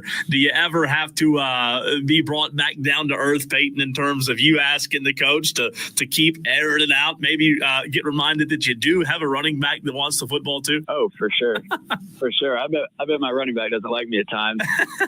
I'll see something to play before and immediately yell to the sideline and go again. Yeah. Or yelling at them and they're like, no, you need to settle down. We need to run the ball a little bit, which they do a good job of keeping me in line. Peyton, what are your plans? What are your goals after high school, man? I know you're a senior. What do you want to do? I don't really know yet. I stay pretty busy all year round. I play baseball and I wrestle too. So I still need to figure out what I'm going to do in terms of sports. Sure. But I've had some wrestling interest, some football interest, and some baseball interest. So we'll see. That's awesome. You mentioned the 3-sport athlete there. Which do you enjoy the most? Oh, gosh. I don't know. I don't know if I can answer that one. That's fair. That's fair. I'm sure all 3 are different in each of their own aspects, right? Oh, for sure. And it depends what season you ask me that question. Yeah. Whatever season I'm in, that's going to be my most enjoyed. Which one did you fall for first? I mean, Eastside, quarterback, obviously you're a 3-sport athlete, talking about playing 3 sports in high school, man, that's almost a full-time job. At what age did you kind of fall in love with the first sport? Genuinely, I don't know. I have 3 brothers and we've all done that for as long as I can remember. It's kind of just our nature to be active all year and doing stuff and competing. I don't know. I've always loved baseball. Always love wrestling, always love football. I love it. Now, let me ask you this, Peyton, putting you on the spot here. You mentioned you have 3 brothers. Can you answer this one? Who's the best athlete of the 4? It's not me. I don't know if I can give you a straight answer, but it's not me. I can tell you that. I like it. Now, are the other ones older, younger? I have 2 older ones and then 1 younger one. Okay, awesome. Eastside football in 2025. Obviously, Coach Woolcock's done a great job there building this program. Where do you guys, where do you feel like you can be? We're going to play in December. That's our goal. 15 games or whatever it is. Yeah. That's the goal.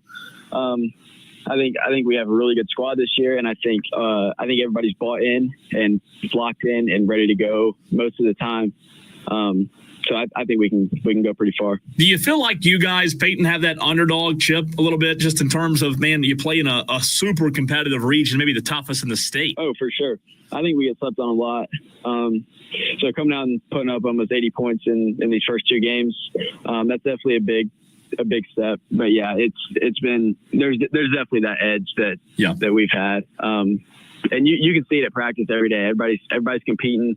Everybody's playing like they have something to prove. Sure. And when you get that going, it's a dangerous team. Peyton Schrader joining us right here on the Fan Upstate. How much freedom, Peyton, do you have as a signal caller when you get to the line of scrimmage? You mentioned a couple of minutes ago, audibling out of a run to a pass. How much freedom does your offensive coordinator, do your coaching staff give you at the line of scrimmage? I have a good bit. If I see something, I can always check out of it. And that's just a lot of trust that's been built between me and the offensive coordinator. I've been with him since I was in 7th grade. There's a lot of trust there. I trust what he's going to call. He trusts what I'm going to call or check out of, or he's going to trust what I see there on the field. Because in the end, I am the captain of that offense. I control the offense. So whatever I see, that's what's got to go. Yep. And my OC does a great job of letting me control that and doing what I feel is best. Peyton, at Blue Ridge next Friday, you guys want to bye this week, right? Yes, sir. What do you feel like you can do, as a team that's 2-0 on a bye? I mean, goodness gracious, you ask, how can you get better? You won 51-6 and then 62-8. What has your staff told you that your staff still wants you guys to work on in this bye week? Yeah, it's just staying excited to get better and compete. A lot of times with the bye week, I know on past teams that I've been on, we feel like the bye week is just a chance to rest and settle down. Mm-hmm. But it's been completely different this season. You can feel it at practice. You can see it. It's just high energy. You would think we have a game on Friday. Yeah. You would think we have a big game on Friday.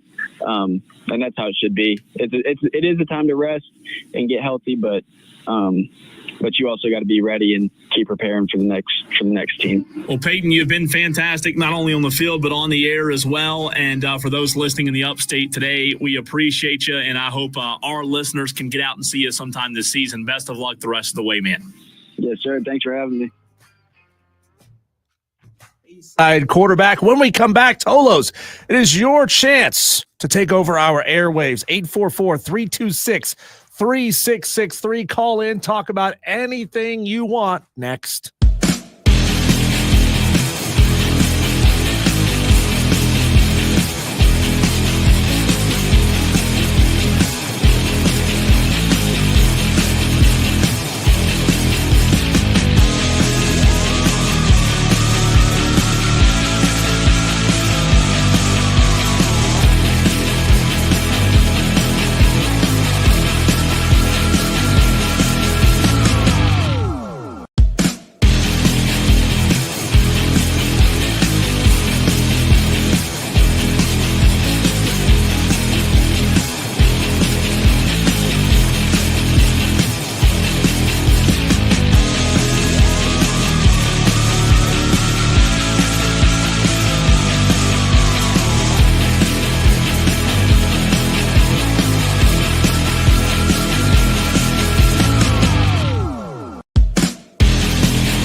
I got to tell you, Cole, this is my favorite segment of the week because the Tolos always bring the fire.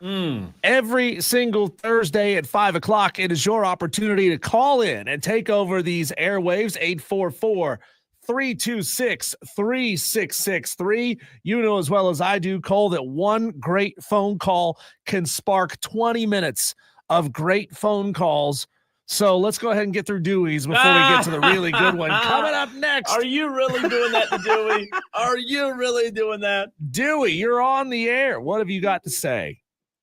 That hurt my feelings. I didn't know you had any feelings. Wider, what's your name? I don't. Oh, But okay. anyway, I'm about to go to the store and make my beer run for the weekend. First of all, this week in college football is going to suck because it's SC State and Bethune and Troy and all these other little teams, big teams beating up on the little teams and flexing their muscles and making themselves look like they're national champions all of a sudden again, and like Clemson. And I actually think Troy's going to upset Clemson, I think. But anyway, You're Dewey. How come you didn't take that Dewey. one then, Dewey? well, I was trying to be realistic, but I really now I'm thinking about it again. But my unofficial upset pick would be Troy over Clemson. Oh my God. But I'm going to stick with Duke because Duke in Illinois, because Duke is better in Illinois, I think. But anyways, I got a complaint. Oh God. This has been bothering me for a long time now, and I got to get this off my chest. Go ahead, Dewey.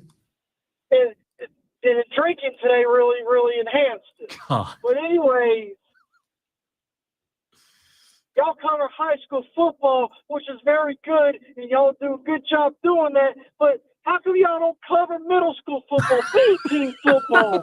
How come y'all don't cover JV football? You got these little seventh graders out there. They're playing football, but no one's getting their name out there. You don't see Chase Justice talking about them. Y'all don't talk about B-team football. And JV's trying to make a varsity team, but they're playing their hearts out, and they're playing these schools. They're winning games, but no one ever talks about them. And I think it's a travesty because they're out there, they're breaking their necks and they're breaking their arms, and their parents have to take them to the hospital just like their parents have to take the high schoolers to the hospital. I think that's a travesty. It should be covered. Y'all should be out there covering Malden Middle School and J.L. and Middle School and Burns Middle School. And even the elementary Pee-wee teams need to get some coverage. But middle school and into the ninth grade JV, the JV football team needs to get coverage. And y'all don't talk about cross-country, high school cross-country. That's another thing. That's another argument for another day. But the football straight across the board, because I know varsity is all about college, and now they're paying these high school players now too, and they get to transfer all around the world. But the B team and JV, they don't get no respect, and they don't get no recognition, and they need to. Oh. Sounds like Dewey needs to start a podcast about Pee Wee football. Then we'll have NIL coming to Pee Wee football. Boy, I feel like my IQ just goes down every single time Dewey calls. Texter says, I'm glad I'm home. Dewey makes my ears bleed. Oh, that's so bad, but so funny, but so what do you do with it, right? Yeah, what do you do? And then I'd hate to be old Dan B. Diesel to follow in those shoes, right? Yeah, good luck, Dan. What have you got to say? I don't have a whole bunch, just other than everybody needs to get their picks in, of course. But with Dewey, I mean, if we're gonna go that far, we might as well just do esports. You guys might as well just cover everything: Madden 25 and the new NASCAR game. Dan, we'll let Rob do that. Do you? Yeah, that's good. Good point. Dan, do you know that you can gamble on esports? Yeah, on that app that you guys were pushing for a minute.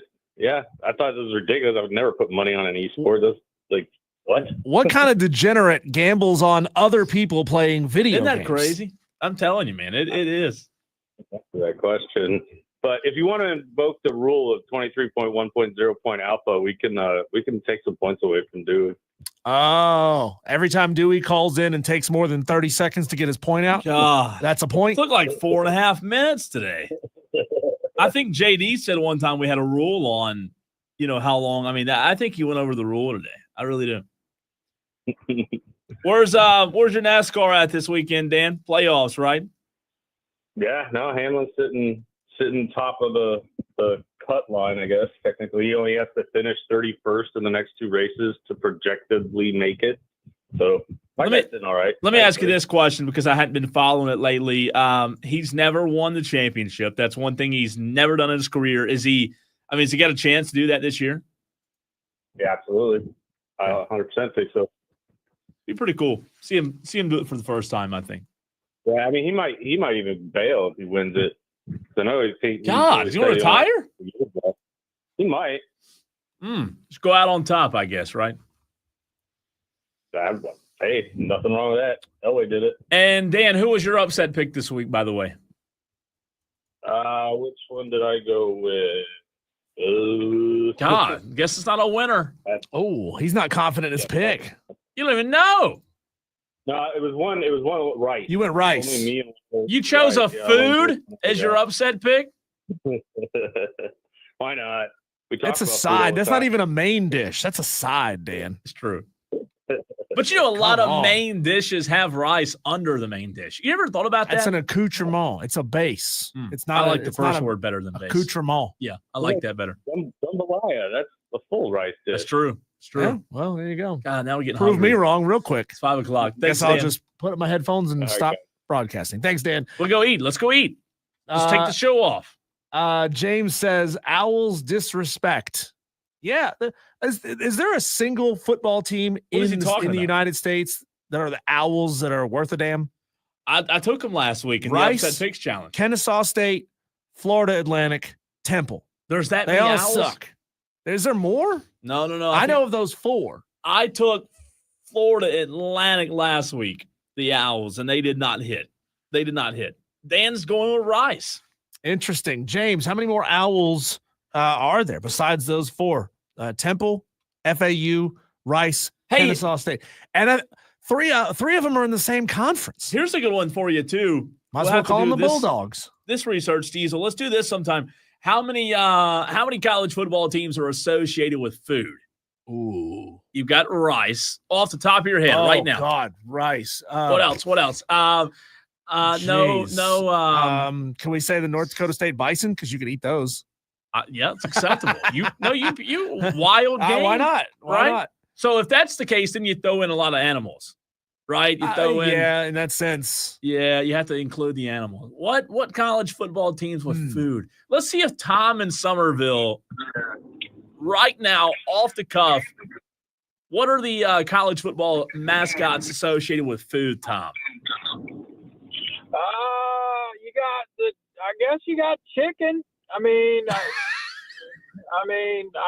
guess I always said, with Carolina fans, when we call ourselves the Chickens, I don't know why we'd want to eat our own mascot, but there's another word for the South Carolina Gamecocks that some people eat. What's that? I can't say that word by itself on the radio. Oh, just take the game out. Yeah. And you're good. Yeah. That's that. Yeah, but the reason I wanted to call today, guys, and I'm sick and tired of seeing this all over social media, but Dabo needs to shut his mouth, okay? Agreed. He lost. He lost the game. Stop giving grades. He's come up with these stupid numbers. Dabo lost. And instead of trying to make excuses, maybe what he needs to do is go into real estate, maybe go down to New Spring, get him a part-time job. He used to be in real estate, by the way, Tom. What's that? He used to be in real estate when he lived in Bama. Oh, yeah. Yeah, he used to be. You know what? Maybe he can go back to Tuscaloosa. Maybe that'll make him happy because, whatever's going on at Clemson, he doesn't seem happy anymore. And I'm tired of getting on social media or turning on ESPN and just seeing him complain. You know, you lost the game, Dabo. Get over it. I've never seen a coach try to mitigate a loss, Tom, by saying, well, we weren't very good, but the team that beat us wasn't a heck of a lot better either. So it really wasn't that bad of a loss when you think about it. He's trying to be Butch Jones. That's what he's trying to be. And you do not want to be Butch Jones, okay? Champions of life. You know, Yeah, exactly. You know, Dabo next time he gets in front of the podium, he just needs to get up there and admit that Shane Beamer is his daddy, and he's 0-1. Okay, he's 0-1 on the year, and you know he'll go beat Troy and all these people. You know they're going to start to say, well, maybe Cade figured it out. The same crap we hear every single year after they go beat, you know, some Sun Belt school. Sorry, Diesel. Yeah. But, you know, it's just so freaking annoying, you know, and Dabo just needs to stop whining, go find himself a quarterback, and then he can say whatever he wants. Speaking of playing Sun Belt schools, Tom, who did South Carolina lose to out of the Sun Belt in 2019? ooh. You're absolutely okay. But you know what? And who'd they lose to out of the SoCon a couple years prior to that? Oh gosh, you know, Say it out loud, Tom. It's okay. Get through it. South Carolina lost to Citadel. You know what? They were 4-8. Both years they lost to the Citadel and App State. They were 4-8. Okay. They get $50 million a year, Tom. I don't want to hear that. They were bad that year. They got $50 million. Well, that's the thing. There's no excuse to losing to Citadel ever. But, you know, App State, y'all were really good that year, Diesel. Okay? You were really good that year. And, you know, at least we weren't in the top 10 and lost to you like Michigan and Texas A&M.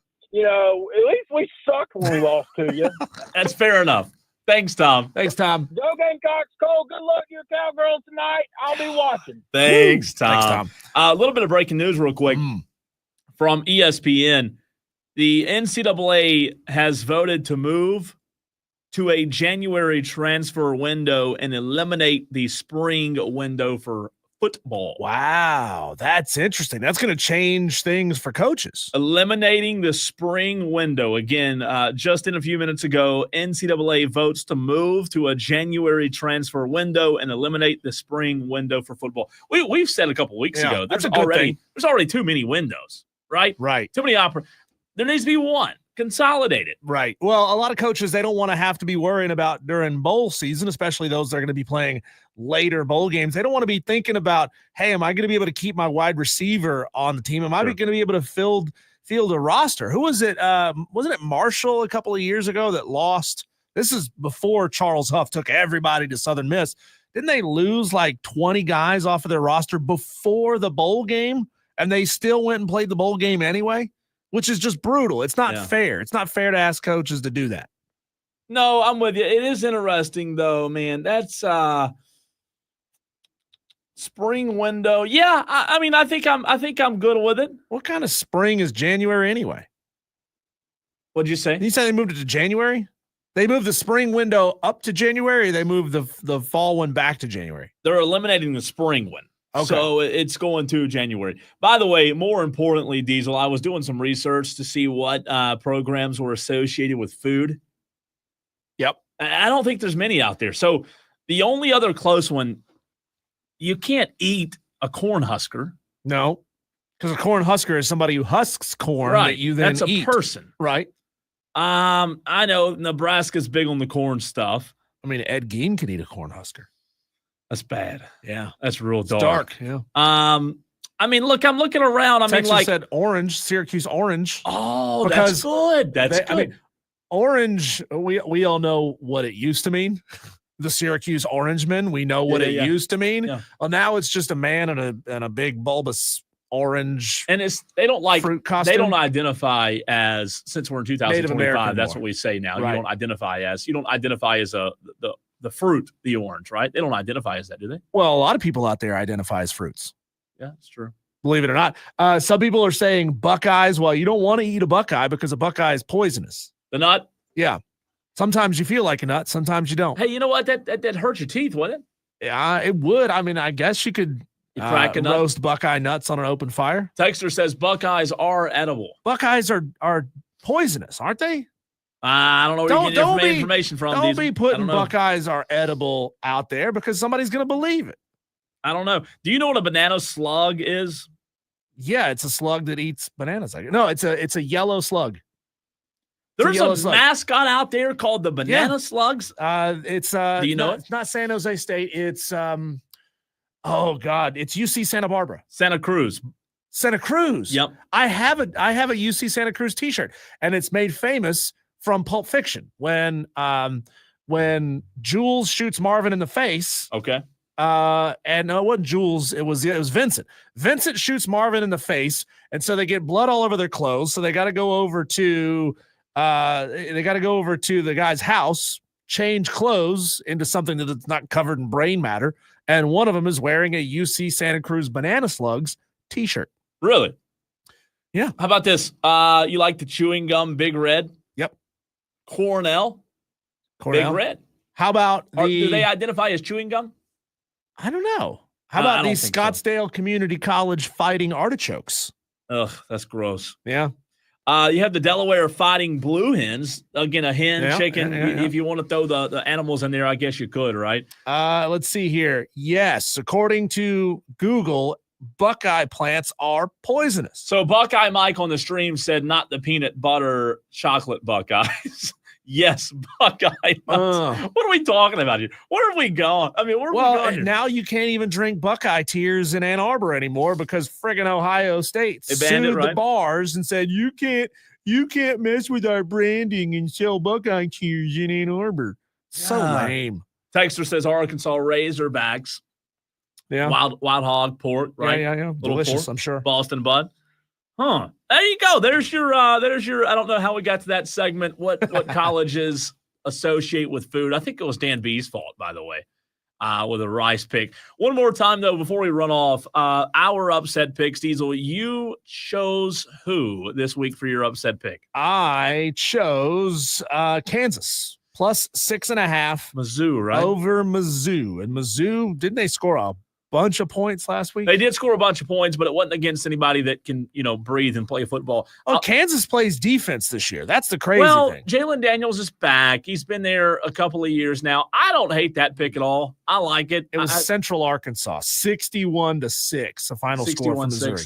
I don't hate that one. My only worry is it's not with Jalen Daniels, it's with the defense. Right. Is Kansas going to be able to stop Missouri's offense? I don't think they have to stop them. I think they just need to slow them down.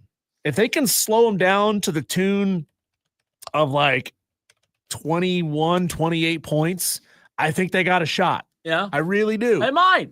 Because Kansas can score. Kansas has put up scores so far this year of 46 and 31. Again, to Wagner and Fresno State. So they're not world beaters. Yeah. But they can clearly score, and they can play good defense, too. That'll be a fun one to watch. I really do. I've got Western Kentucky as my upset pick. They're playing Toledo, and I think the line was locked in at 6.5. Yeah. Also, you and I both around the 6.5 mark. It's a G5 on G5 matchup. It should be fairly even. Do we have any faith? I mean, Toledo, are you kidding me? I think Western Kentucky could get them. Conference USA, how about it? Conference USA versus MAC. I like it. I don't know that'll happen, but I can't wait to tell you, Tolos, I told you so. Isaac just got his pick in. He's going Michigan plus 5.5 over Oklahoma. Let's see. Twisted Whisker got his in. He's taking UNLV plus 2.5 over UCLA. Cowboy Styles wants Sam Houston plus 6.5 over Hawaii. Get him in. Let's go. Keep him rolling. I mean, we cannot underperform this week compared to our number from a week ago. We were, I think, 160, somewhere around there. We're at 93 now. Keep them coming. Keep them coming, Tolos, at 844-326-3663. Let's talk a little NFL football. The NFL is back tonight. What we think is going to happen, Cowboys, Eagles, what Diesel and I are also predicting tonight, and what you Tolos are predicting as well. Do the Eagles have a little bit of a Super Bowl hangover? And I'll tell you what, my Cowboys go this season, their season record next.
lot of upset picks continuing to come in on the Hub City Spartanburgers text line during the break. We want you to keep sending them in at 844-326-3663. But we, Diesel, have football, real football that we can watch tonight on our television screens. I wouldn't go that far. The Cowboys are playing. Oh, It's my not real gosh. football. Here we go. We're continuing the trash talk. Oh, y'all keep talking trash. Tomorrow, y'all aren't going to have anything to say. That's the fun part, because that's where we're going in this segment, Diesel. We're talking about the Eagles-Cowboys tonight. Also want to hear from you Tolos out there at 844-FAN-PHONE.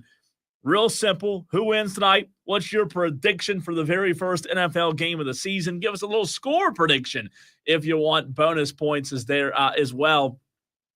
But Diesel, the Philadelphia Eagles, we all know, Super Bowl champions. They obliterated the Kansas City Chiefs in last year's Super Bowl, right? Tonight, favored by 8.5, a pretty big spread for the NFL. You mentioned it earlier. The Cowboys coming into this game with question marks at the run game, question marks on defense at linebacker, with Micah Parsons obviously being traded last week over to the Green Bay Packers. So the Philadelphia Eagles, did they lose some guys? Sure. They lost 2 really good defensive linemen to free agency that I do think will be big pieces that they're missing in 2025. But doesn't it feel like tonight the Cowboys just have to answer so many more questions about their team that it doesn't feel like a good spot for the Cowboys to win? Yeah, I mean, I don't know if the adage is as true in the NFL as it is in college football to say, that the defenses are just ahead of the offenses. Yeah. This Dallas Cowboys team is going to have to figure a lot out. They got to figure out the running game. I think the passing game is going to be fine with CeeDee Lamb and George Pickens out there and Dak throwing them the ball. Everybody's healthy going into the season.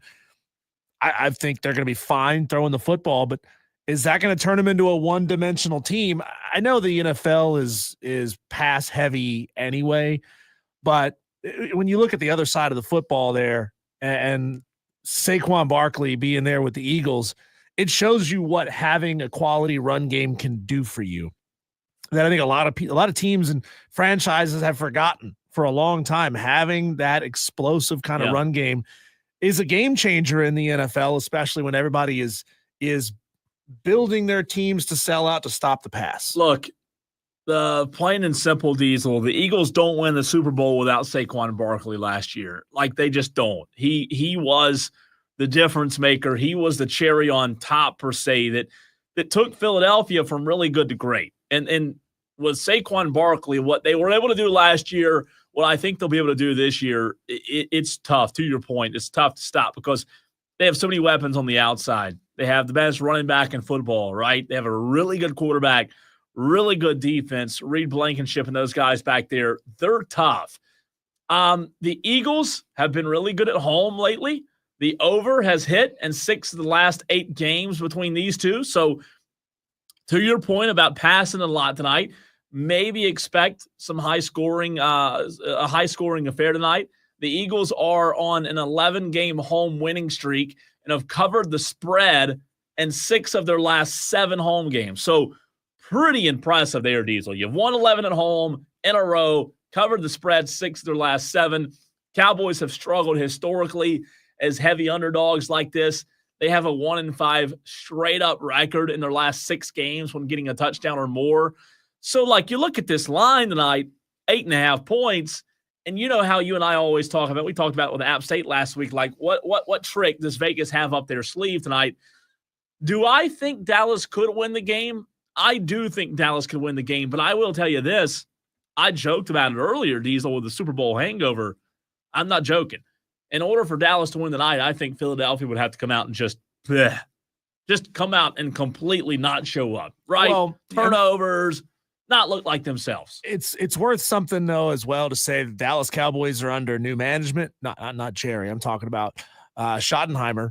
I mean, you tell me, transitioning to this new Schottenheimer system, I mean, that's got to change some things for Dallas. We'd hope. I mean, I'll tell you this. Unless you don't want it to be more of the same. Well, I go back to what I said a minute ago.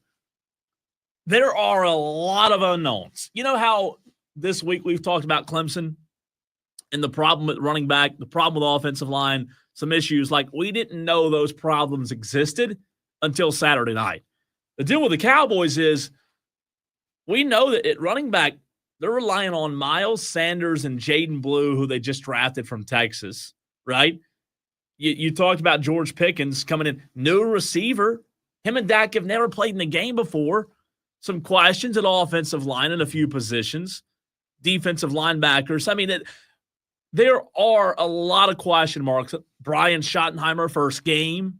How does the team react to losing Micah? Yep. I mean, there are a lot of questions where you would look at this if you're a bettor tonight and think, man, I know sometimes you might want to fade. You might want to go with the underdog, but realistically, Diesel, it just seems like this tonight set up in a big way. The Eagles are they're dropping a banner tonight. They're being recognized. You know, it just seems as if realistically I could see it being a 14-point game tonight. So you're saying that all of your bullishness on the Cowboys and their chance to win is just false hope? 100%. Okay. 100%. Okay. It's false hope. It's false hope every year, every game. It's always false hope. Okay. That's what we live off of as Cowboy fans. There's nothing realistic that you ever think, oh, wait, we could win this game. Like, maybe you should go get a custom-made jersey from NFLshop.com, pay whatever it costs, like $400 for a custom jersey. It's nuts. Yeah. And just put false hope across the back. That's a good point. I'm with it. Hey, I will tell you this, though. Dak Prescott tonight, I think, will probably Diesel throw the football more than they would like him to. We mentioned Brian Schottenheimer coming in first year. Mike McCarthy always said, he was always real big on, like, hey, I want to run the football. Let's establish the ground game. You mentioned Philadelphia. They're going to be able to run the ball tonight, no doubt. We'll see. There are so many matchups within the game within the game that are going to be fun to watch tonight. Number one, how Dallas does stop the run or try to stop the run with Saquon back there, with Kenny Clark, their new interior defensive line. How Dallas does tonight against the run game, number one. That's big up front, right? Number two, going back to Dak and Schottenheimer, Diesel on the flip side, I don't think Dallas will be able to run the football tonight. I think if you look as a team, Dallas might rush for like 70 yards tonight. So with that being said, I could very well see a scenario tonight where Dak Prescott throws it 40 times. And that's not what you really want, right? We saw that a little bit under Kellen Moore. But I do think you could see a scenario tonight where the pressure's on Dak. And how many times in Dak Prescott's career have we seen this movie where the Cowboys are trailing Diesel? Dak has to throw it 94 times to try to play catch up because you have no run game. You're trying to score points and do it in a quick fashion. I just don't like, going back to the whole false hope thing that you joked to, I don't like the way this one kind of spells out for Dallas tonight. I just don't look at it a realistic path to victory. That's the problem. See, I can't tell. I know you're serious about that. I can't tell if James is being serious or if James is simply sandbagging. He says Philly should be used to celebrating, getting all full of themselves, and then losing for no reason. Ooh. So I guess he's pulling some Eagles historical data there. Dan B wants to know over under on the tush push That's tonight. A good one. Can we bet on that? I'm sure you can. I'm sure somebody's got a line on that somewhere. That's a good thought. Again, this is going to be an interesting one. You really wish, I guess, if you're Dallas in this short term, you really wish you could have gotten a linebacker to replace Micah, to get a decent run stopping linebacker. But obviously the Packers weren't willing to give that up, and Jerry was willing to take 2 first-round picks. I will say, I just told you for the past 5 minutes that I think Philadelphia should win tonight. But if you asked me, Diesel, how Dallas can win tonight, Dak Prescott, when healthy, in his career has been a really good quarterback, top 10, top 5 quarterback, right? 2 years ago, 3 years ago, I can't remember exactly what year, every statistical category, he was better than Mahomes in every single one of them. He stayed healthy the whole year. He had a great year. Dak, I think it was 23. So if you told me tomorrow the Cowboys really we're going to be talking about the Cowboys win, I could see it. I just think ultimately it'd be a pass-heavy game, CD, George Pickens, 2 touchdowns apiece maybe, And then the Philadelphia Eagles, as I kind of joked about a minute ago, are turning the football over, being a little uncharacteristic. Because, Super Bowl hangovers sometimes are a real thing. You won the Super Bowl a season ago.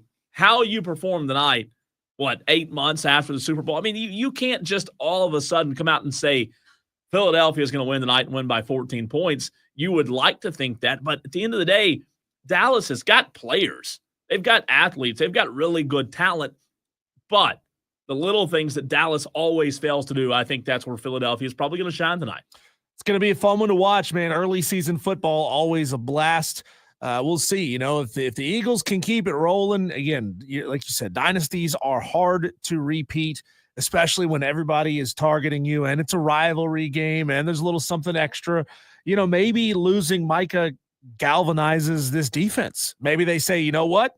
We don't need him. We can play better without him. We can actually stuff the run without him instead of having one of our defensive ends just running roughshod into the backfield and leaving us out here on an island to try to take down a runner. But that's, easier said than done. John Dog, real Saquon quick. On the other side. John Dog says the Cowboys can't beat Philly's scout team. Ooh, that's a little rough there, John Dog. We'll see. Maybe we'll be surprised tomorrow. Very upsetting gets in his upset pick, and he is the 100th upset pick, by the way. Wait, that's his name? Very upsetting, yeah. So he's clearly a Cowboys fan. I love it. He's taking Mississippi State plus 6.5, hosting Arizona State on Saturday. How about that? Tolo's 844-326-3663. Don't wait until the last minute to get us your upset picks for week number 2. Go to ESPN.com, find a game where you think the underdog wins, and then text us with your name, the game, and the spread, and we'll get you into the game. When we come back, Cole, a slippery slope continues to get slicker and slicker, and college football faces another existential crisis. We'll talk about it next.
Cole, Roll Tide Willie is upset.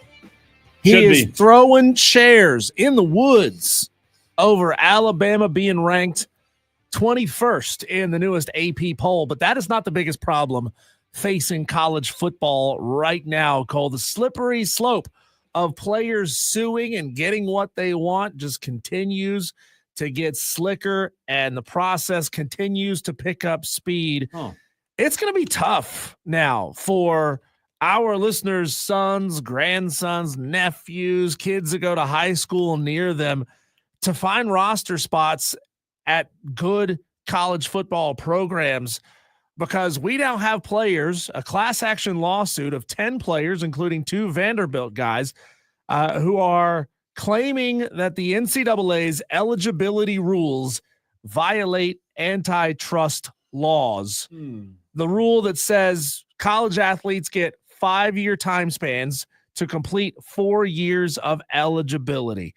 The attorney representing the suit, Ryan Downton, says that these players are not aiming to completely remove eligibility restrictions, but they believe they should be able to compete in games for all 5 years that they're allowed to be on the team.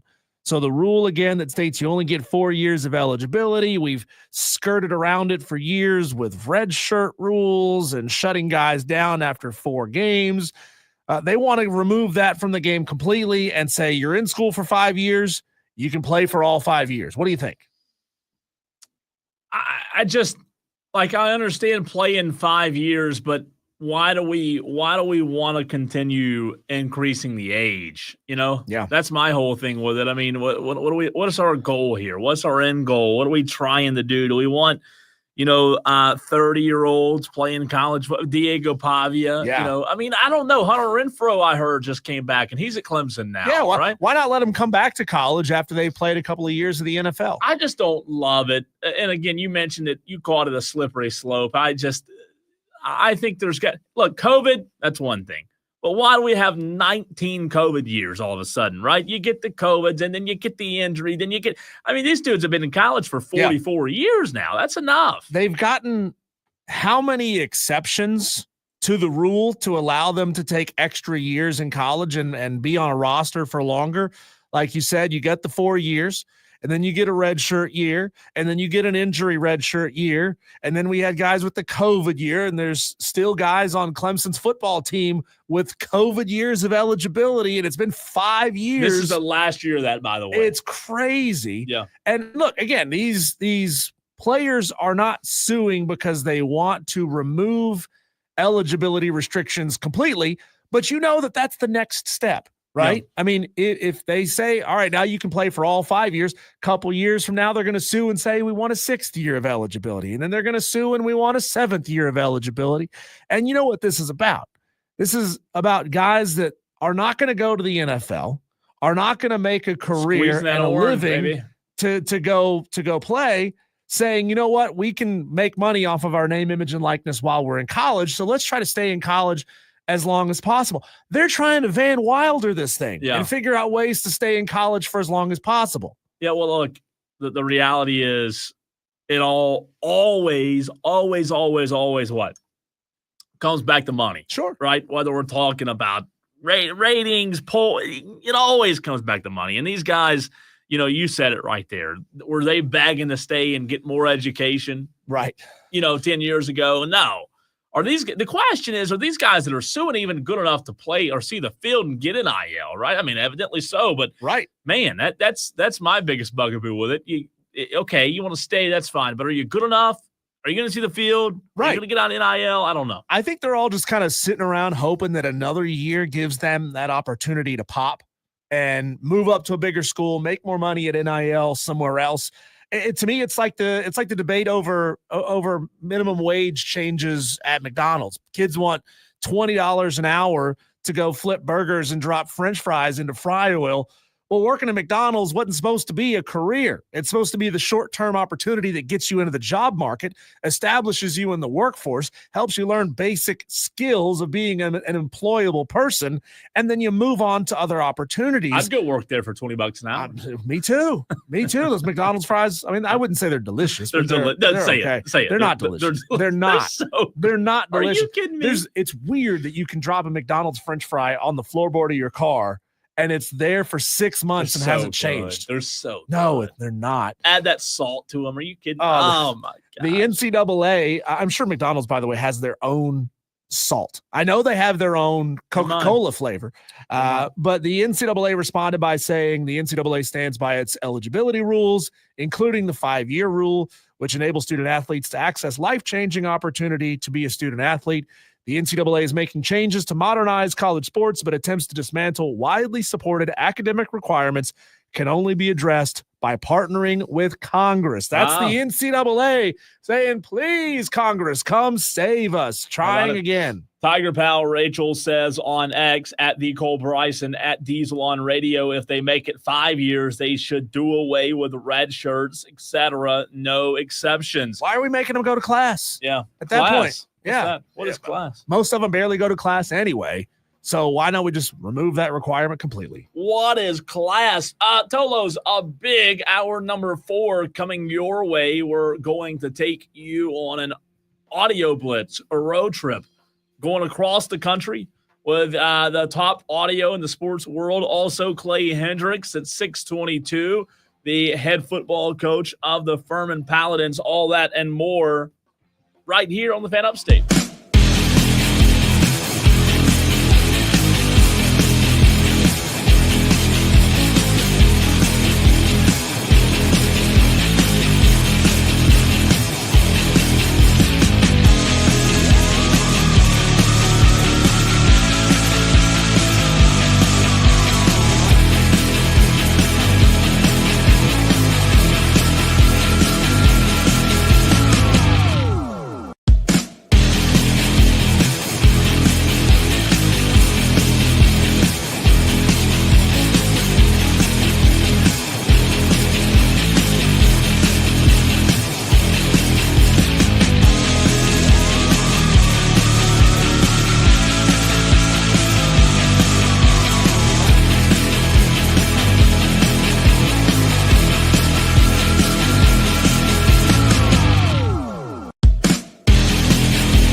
Only if there was some really good audio to throw at you on this Thursday edition of Wire to Wire. He's Diesel. I'm Cole Bryson. Welcome into hour number 4 of the show, finishing strong, getting you ready for the weekend. Friday show, a big one.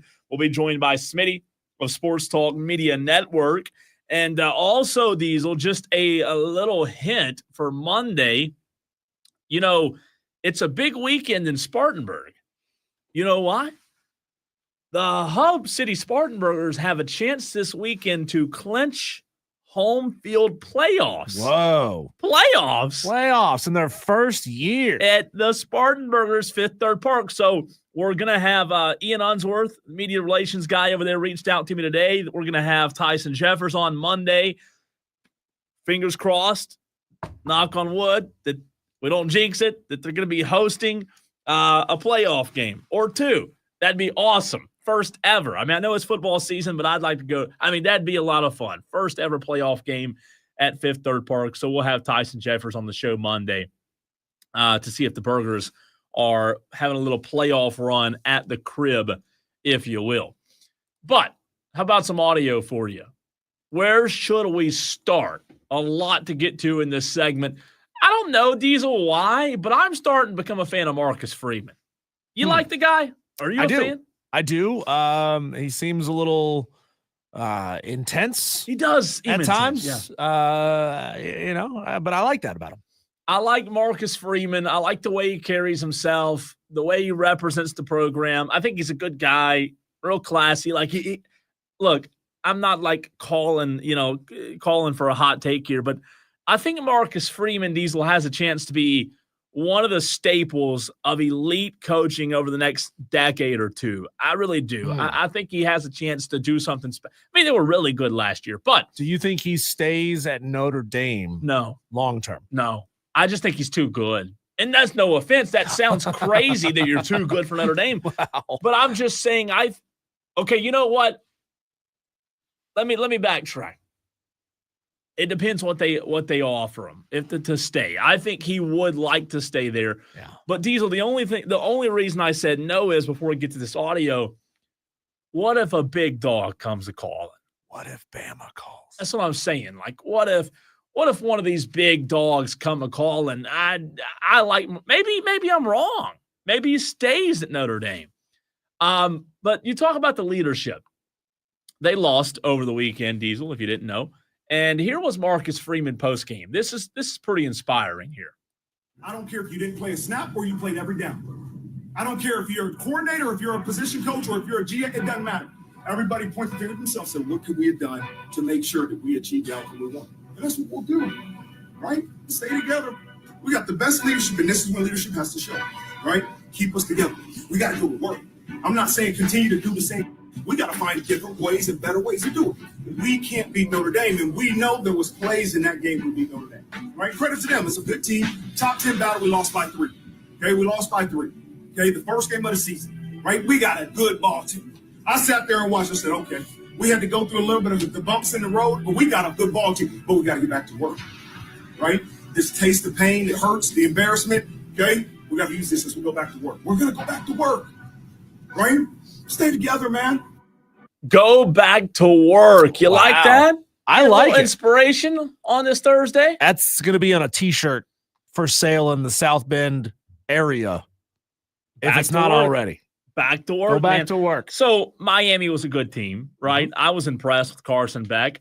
I will tell you this about that game. I think Miami bolstered their defense in a big way this offseason. It's going to pay dividends. I'm not saying that they're going to go out and win the national championship, but you watch that game, man, they've got some dudes now defensively. So Miami could surprise some people there. But to his point, top 10 matchup, 3-point loss for the Irish. I don't know how the Leprechaun lineman's doing after that, but I think they're going to be okay. I really do. New quarterback. I think they'll be fine. Yeah, he texted me after the game, Cole, and said that he was about to throw up his shamrocks. He's going to lose them. He said he was sick, just sick that they lost that game. Yeah, I think it was a true road game to start the season to a top 10 team. Yeah, and it was a 1-possession game. Hey, what do you do? Somebody's got to lose. What do you do? As long as you don't throw out any statistics after the game about, conference records and what your record is against them, everything will be fine. Dabo, this might be the funniest audio you've heard today. Not might. This will be the funniest audio. So Dan Lanning, Diesel, we don't hear a lot from Dan Lanning because he's on the opposite side of the country, right? But he's a pretty funny guy. Pretty good personality, right? So Dan Lanning had a funny exchange. This audio, Diesel, is him and a reporter to set the table here, to set the scene. Reporters, we ask questions based on facts. Unfortunately, the question this time wasn't based on facts, but Dan Lanning was a good sport about it. Here's the audio. You mentioned the familiarity both you and Will certainly have with many members of the staff. As you go about preparing for them, Dan, since you did prepare for Doug's offense in the championship game a couple of years ago, how similar? I wasn't there. I wasn't at Georgia then when they played at TCU. Okay, wrong year. And that was Garrett Riley calling the offense too. Really? Dan James. I got thrown we off. Got him, boys. Struck him out. Well, Will has extensive knowledge of half their staff. Boy, hey, long weekend, man. You're all right, man. Everything going good? You okay?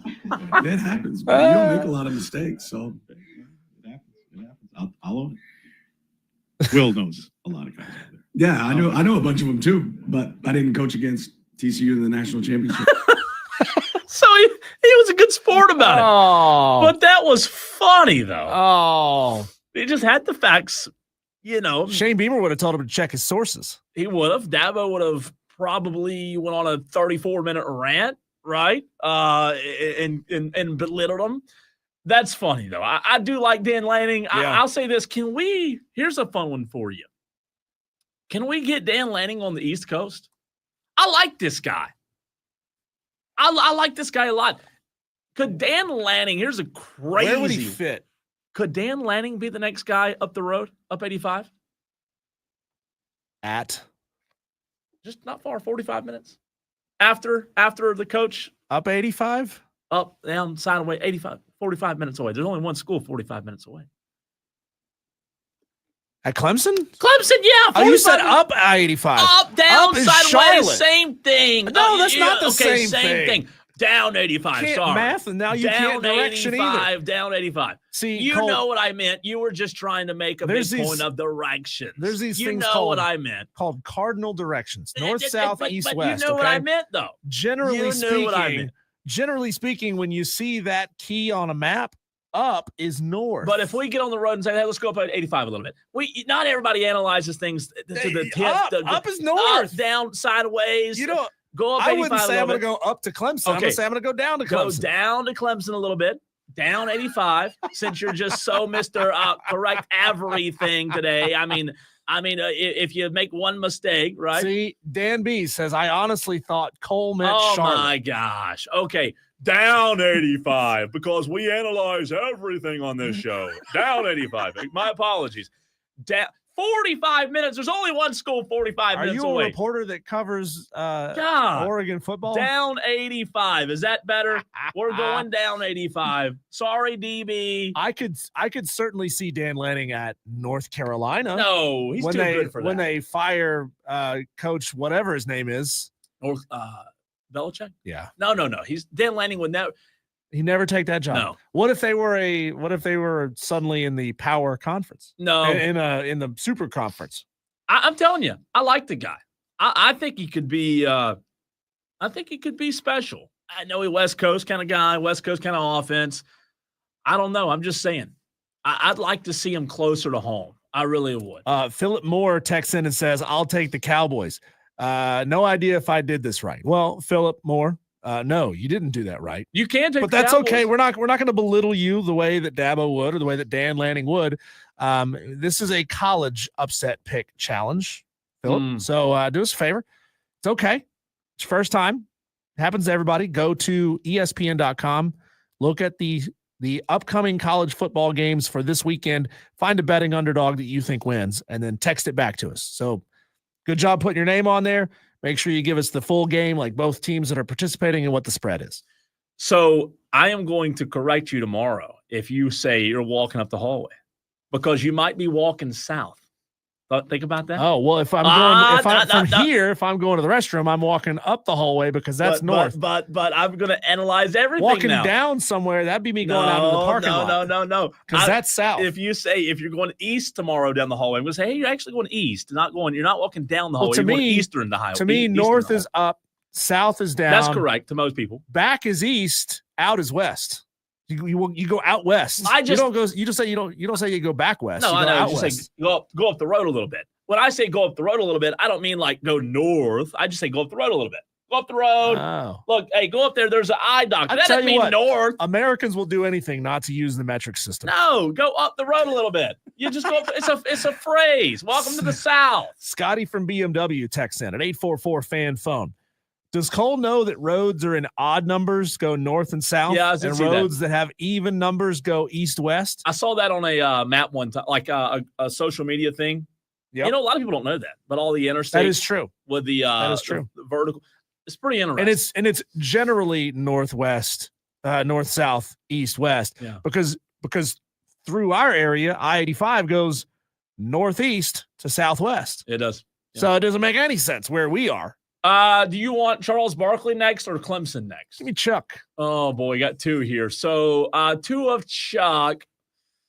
This first one is the frustration that Chuck and the NBA on TNT crew that they have with ESPN. A lot of frustration. They don't know what's going on right now. Still frustrated. Yeah, they're still. Here's that audio. The reason you guys had the best studio show of all time, other than the talent, was that you had these producers that actually let it breathe, that gave you like 8-9 minutes at halftime in a row to have a conversation. Do you feel like you're going to be able to do that at ESPN? And what happens if you can't? We don't know. This has been one of the worst. TNT just sucks, to be honest with you, Bill. Yeah. They made this deal.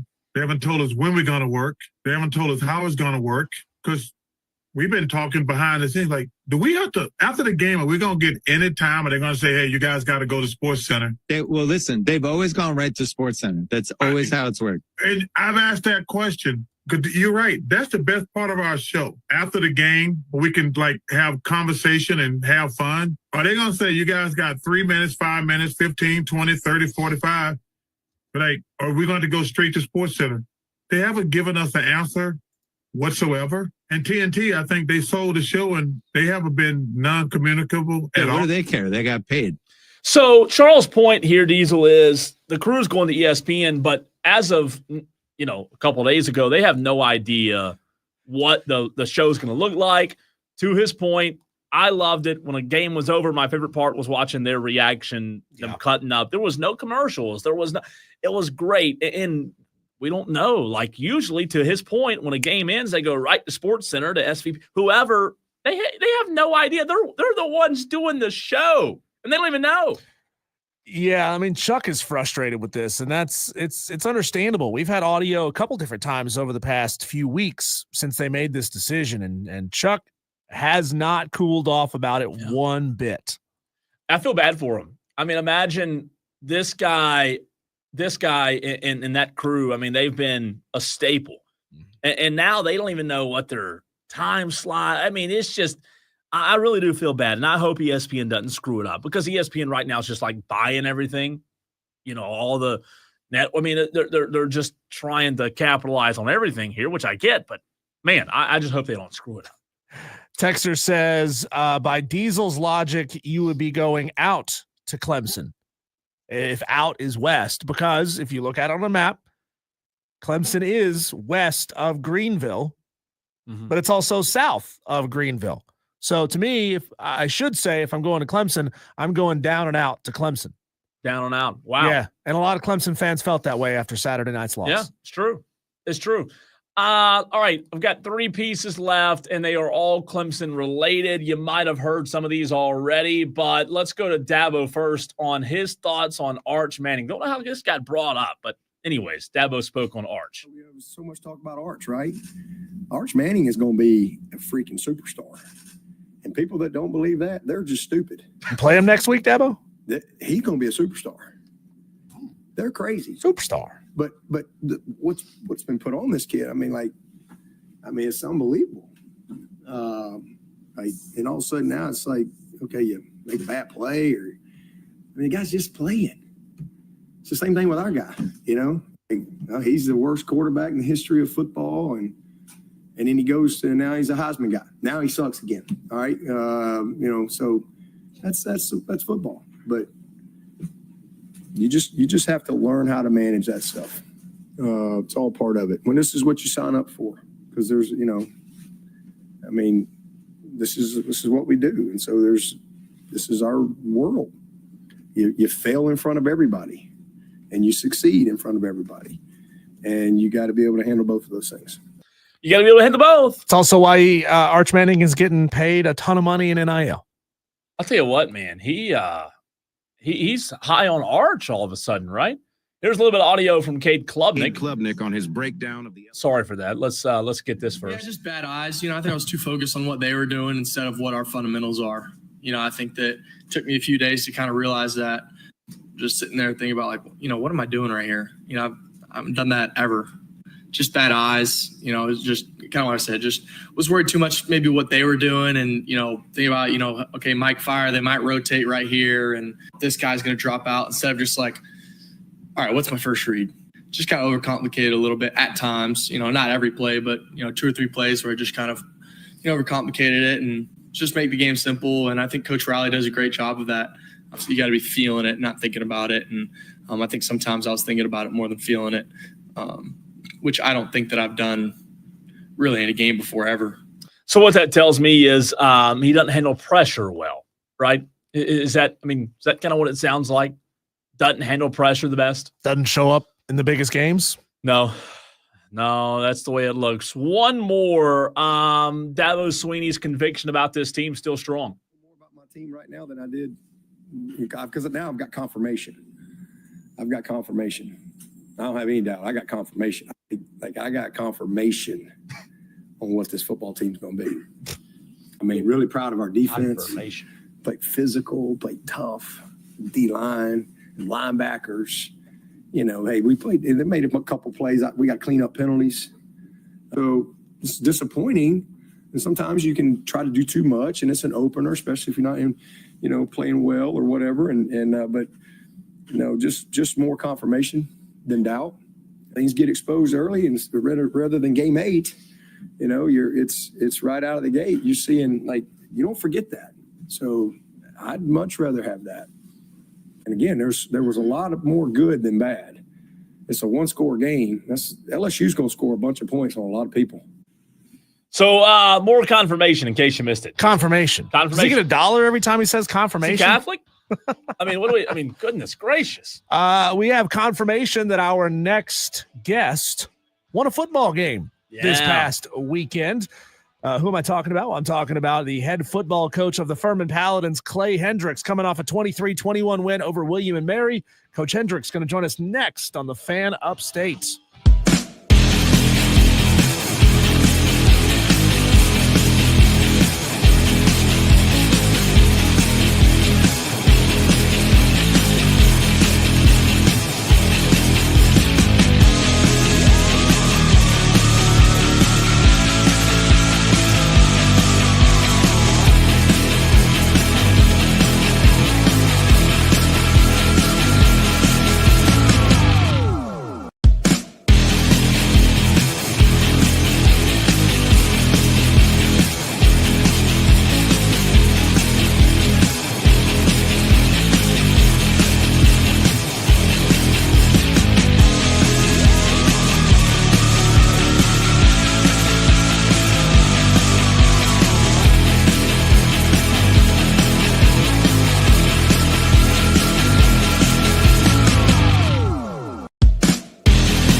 Well, he's got that 1-0 feeling. I think we gave him some good boost when we had him on last Thursday. The head football coach of the Furman Paladins, Clay Hendricks, Cole, joins us here on Wire to Wire with Diesel and Cole Bryson after a 23-21 home win over William and Mary, in which they gave up 0 fourth quarter points. How about that, Coach? Did you know you had that defensive stand in you in the fourth quarter?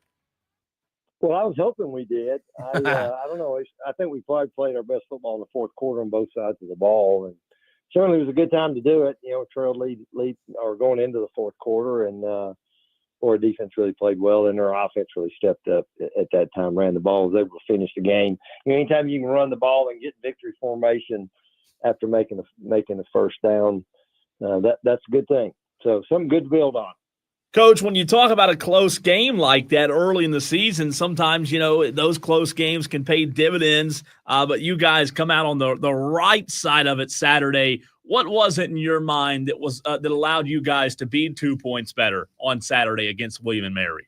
Well, I clearly think the difference in the game was special teams. And, you look at it, we had a big kickoff return that set up a touchdown. We were 3 for 3 on field goals, and they were 0 for 2. And so I think, I thought we punted the ball really well. We had to do some things better coverage-wise on punt. I think we only had 1 kickoff return the whole day, and I think we got him inside the 20-yard line on that. So I think we got, for the really first time in a while, we've been really solid there, but I just think our return games, we've got some guys that can be difference makers.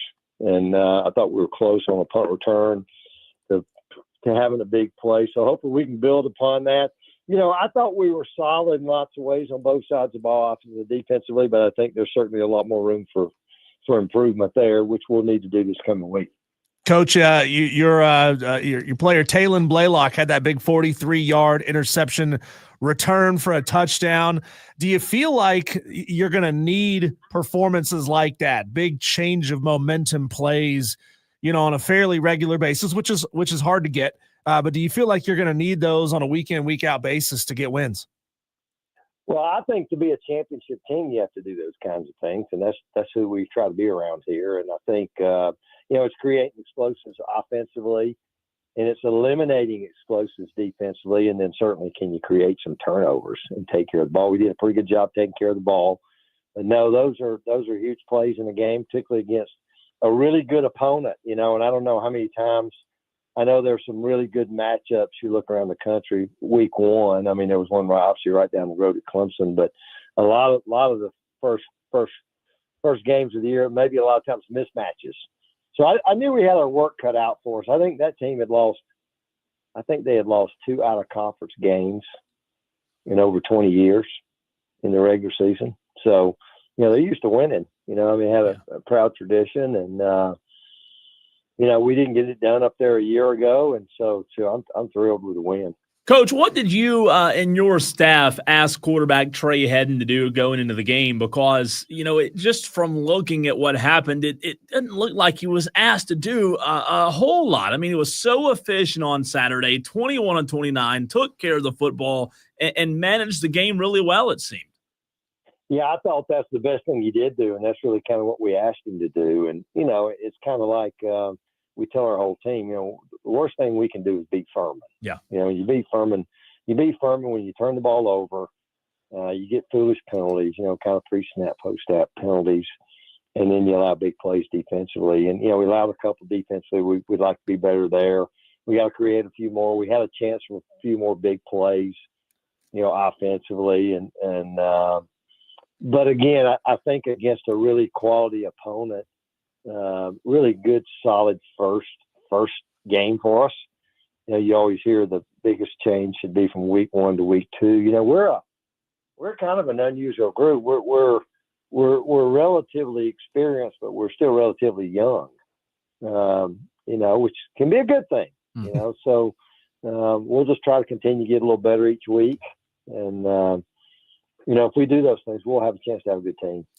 Coach, obviously last year you started off the season with a mountain to climb, facing Ole Miss early in the season, as opposed to this year where you're taking off against a team that's at the same level as you. Do you think that can really springboard this team? Getting that win in week 1, building that confidence going in the Presbyterian game, as opposed to, and I know it's a reality for a lot of schools at the FCS level. You need the paycheck games. Yeah, well, I certainly hope so. I mean, I think I was reading today, and Hunter Reed, our sports information director, some of his information. I guess this is my 9th year as head coach, and we've only been 2-0 one time during that time, but 8 of those years we played a Power Forward the first 2 games. And we hadn't just played any Power Four. We usually play the really good ones. That game a year ago, really, I thought that really set us back a little bit. I mean, we were a young football team anyways, but just the way it went down. And then I think that lingered for a few weeks. And then obviously with the injuries, we had a hard time overcoming that. So, now, would it have been different if we hadn't gotten the win Saturday? I don't know, but I still felt like it gave us a chance to get off to a good start. And, we got Clemson at the end of the year, and I've never personally played one of those at the end of the year. So I don't know how it'll be, but I know the first week those teams are all excited. So I don't know. I think we have a chance to get off to a good start, and you try to focus on, one game at a time. And, we've got this week, next week, we have a bye before we start our conference schedule. So we have a pretty early bye, but, we just need to worry about Furman and things we have to do to get better. But we certainly have a chance, to have a positive start to our season. We're joined by head football coach Clay Hendricks. He is the head football coach at Furman after the big win over the weekend against William and Mary. Coach, one of the points of emphasis we talked about a couple of weeks ago, one of the areas you and your staff wanted to improve on was in the run game. 3 different running backs got some action. Trey Hedden also had a 13-yarder as well, 104 yards collectively as a unit. How do you assess and evaluate what you guys were able to do on the ground? I don't know. It'd be hard to, if I had to give it a letter grade, I'd probably say it was probably a C. We did some good things, against probably, I may be wrong. I'm not sure we'll play a better defensive front at our level this regular season than we saw Saturday. I knew that was clearly the strength of their team on both sides of the ball. And, the good thing about it is we got to create some more explosive plays. The thing about offense is it only takes one guy to kind of screw it up. And it was kind of that day where just one guy wasn't getting it done. And, but I think everything I saw that we didn't do well is fixable. Yeah. And so we focused on that this week. But again, I saw a lot of improvement in lots of areas. We're a team that wants to be balanced. Balanced doesn't always mean 50-50. But I think it was a good place to start. We've played a football game now. We only really tackled scrimmage-wise twice during the preseason. I just kind of made that decision, just trying to stay as healthy as we could be. And, I think as we get some, we put some video on tape. So, we are what we put on video, and we're just trying to build upon that and see if we can be that much better this week. Coach, your field goal kicker, Ian Williams, hit from 50, 42, and 32 in this game. I mean, the guy's got a leg on him. How far do you trust him to be able to kick field goals in games?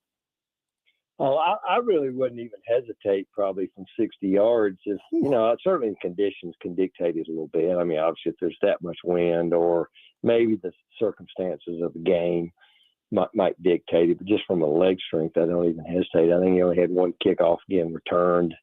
He's also a punter. He averaged 46 yards a punt, which I think he really just took on a year ago. So he's a weapon, and so, we did a really good job protecting, which is a big part of it too. We had a new snapper and a new holder, so I think we managed all that well. So it's, I think now I didn't realize this. I think he's made 10 in a row going back to last season. So he's got a big leg and he's consistent too. So, I'm glad he's kicking for the Paladins. No doubt. Coach, kind of piggybacking off of that answer there, when you're in a close game, like you were Saturday against William and Mary, 23-21. You have to go decide to go kick a few field goals during the course of the game. Walk us through the coaching aspect of it from your standpoint of having to decide in those moments, in those situations, trying to figure out the flow of the game and figure out if you're going to need 6 later on instead of 3. Obviously, you felt pretty confident in your defense on Saturday against William and Mary being able to go kick those 3 field goals. Yeah, well, I mean, obviously at the time, the 50-yarder, we needed some points. I didn't think Saturday they probably were as hard to decide.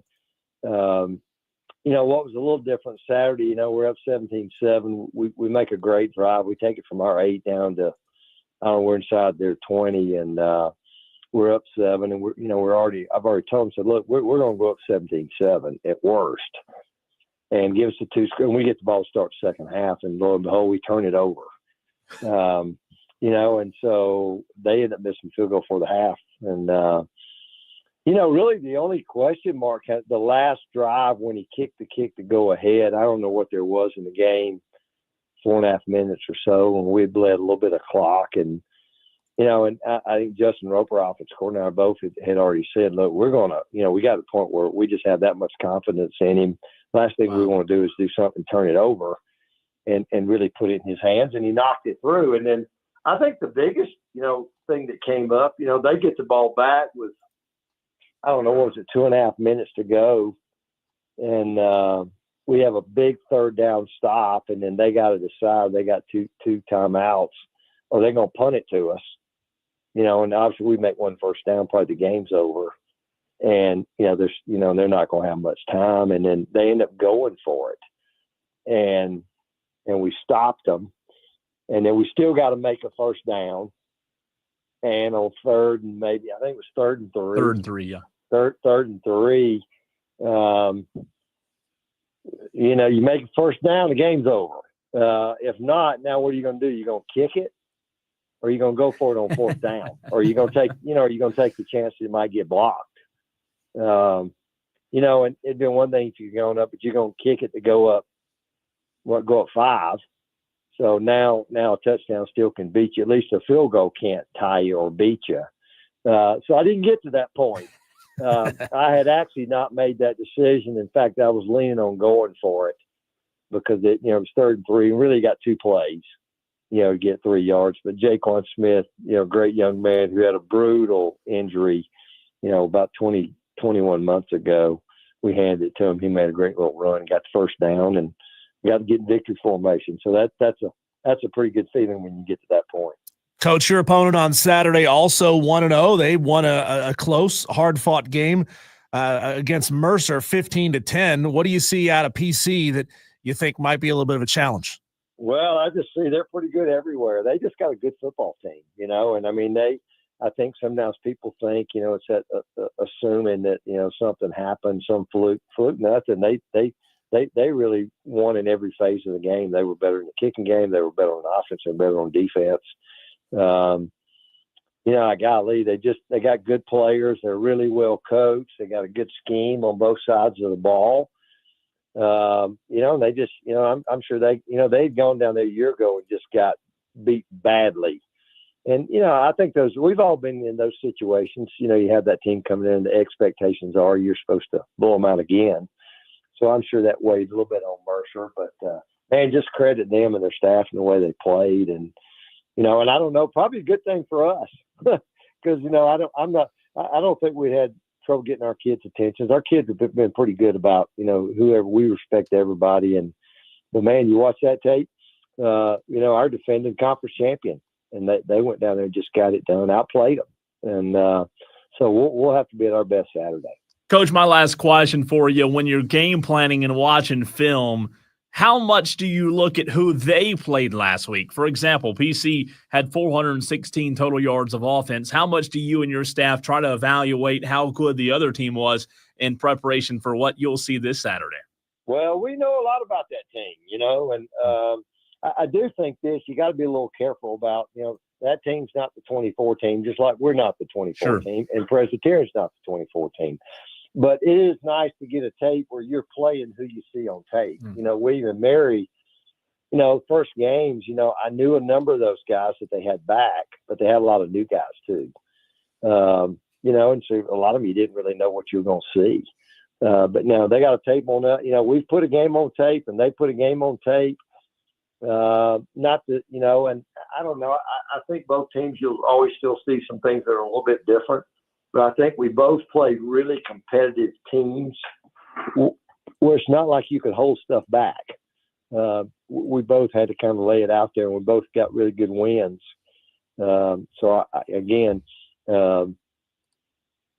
like I said, it's out there, and so you try to see what you see on tape, and you try to, attack them offensively and defensively the best way you can. I'm sure they'll do the same thing to us. You try to find where you think their weaknesses are, and you also kind of know what their strengths are. And it's always nice once you're able to watch tape and you know who you're playing against.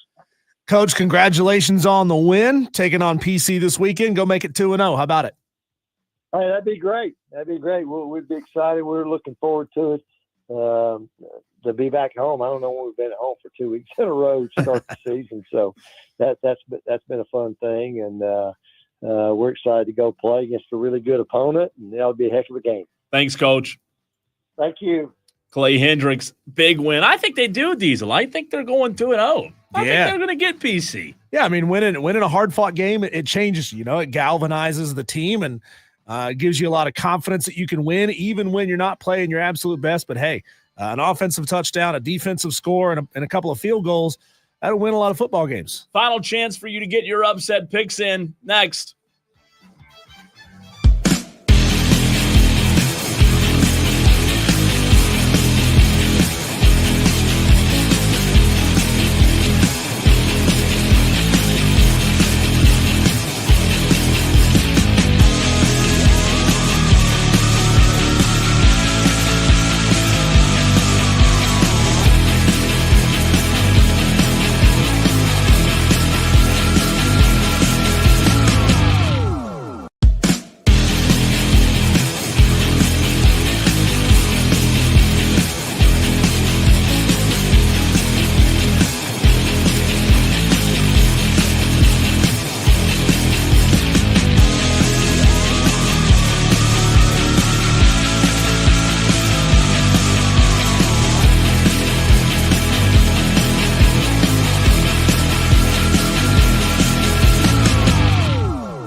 Well, the Hub City Spartanburgers text line will officially close in 3 minutes and 36 seconds. When you say, Cole, that's not 7 o'clock. I thought the show ended at 7.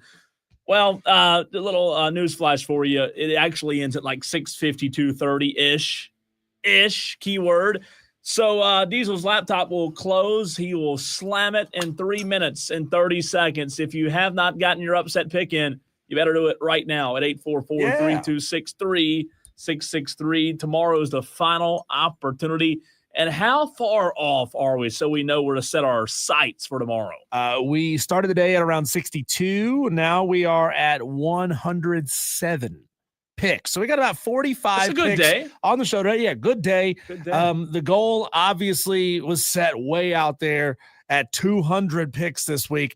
If we could hit another 150 or match what we did last week, which was 162, do it. Now we know there's a lot of Tolos. We even heard from Amazon Guy earlier in the week, and Amazon Guy still has not gotten his upset pick in. Don't forget again, Amazon Guy, you crushed it in this challenge last year. We've got a lot of Tolos who are used to picking and playing well in this thing that haven't gotten a pick in at all this year. But hey, just because you didn't get one in early doesn't mean you can't play well and can't do well in this challenge. It's a long challenge. We still have 11 weeks of regular season games, 2 weeks of bowl picks. We got a lot of picking to go. So you can jump in late. Even if you wait till week 4, 5, 6, you can get in and move your way up the leaderboard. And that's what I'm banking on. I hadn't scored points yet, but I'm going to this weekend. The Hilltoppers are going to get it done. And Tolos, we hope you enjoy your first night back with the NFL. I love the NFL. I'm so pumped that the NFL is back. And Cowboys, Eagles, just less than 2 hours from right now. 8:20-ish, I believe, kickoff. It'll probably be more like 8:30, 8:35. But the NFL's back tonight. Cowboys underdogs by 8.5 points last I looked. You know, Diesel, I told you earlier in the show that realistically the Philadelphia Eagles will win the game. They're the better team. They have less question marks, less concerns. But I will end the show by telling you that the Cowboys, I've decided, I've landed, the Cowboys are going to win tonight by 6 points. You heard it right here on the Fan Upstate. Dallas wins tonight by 6. Dan B says E-A-G-L-E-S. You misspelled that, Dan. It's E-A-G-E-L-S. Eagles. Yeah, that's how the mayor spelled it, right? Last minute pick from Thomas K., one of my college buddies, gets in. He's taking Charlotte plus 13.5 over UNC. Ooh, imagine Belichick starting 0-2 with a loss to Charlotte. That would suck. Perfect.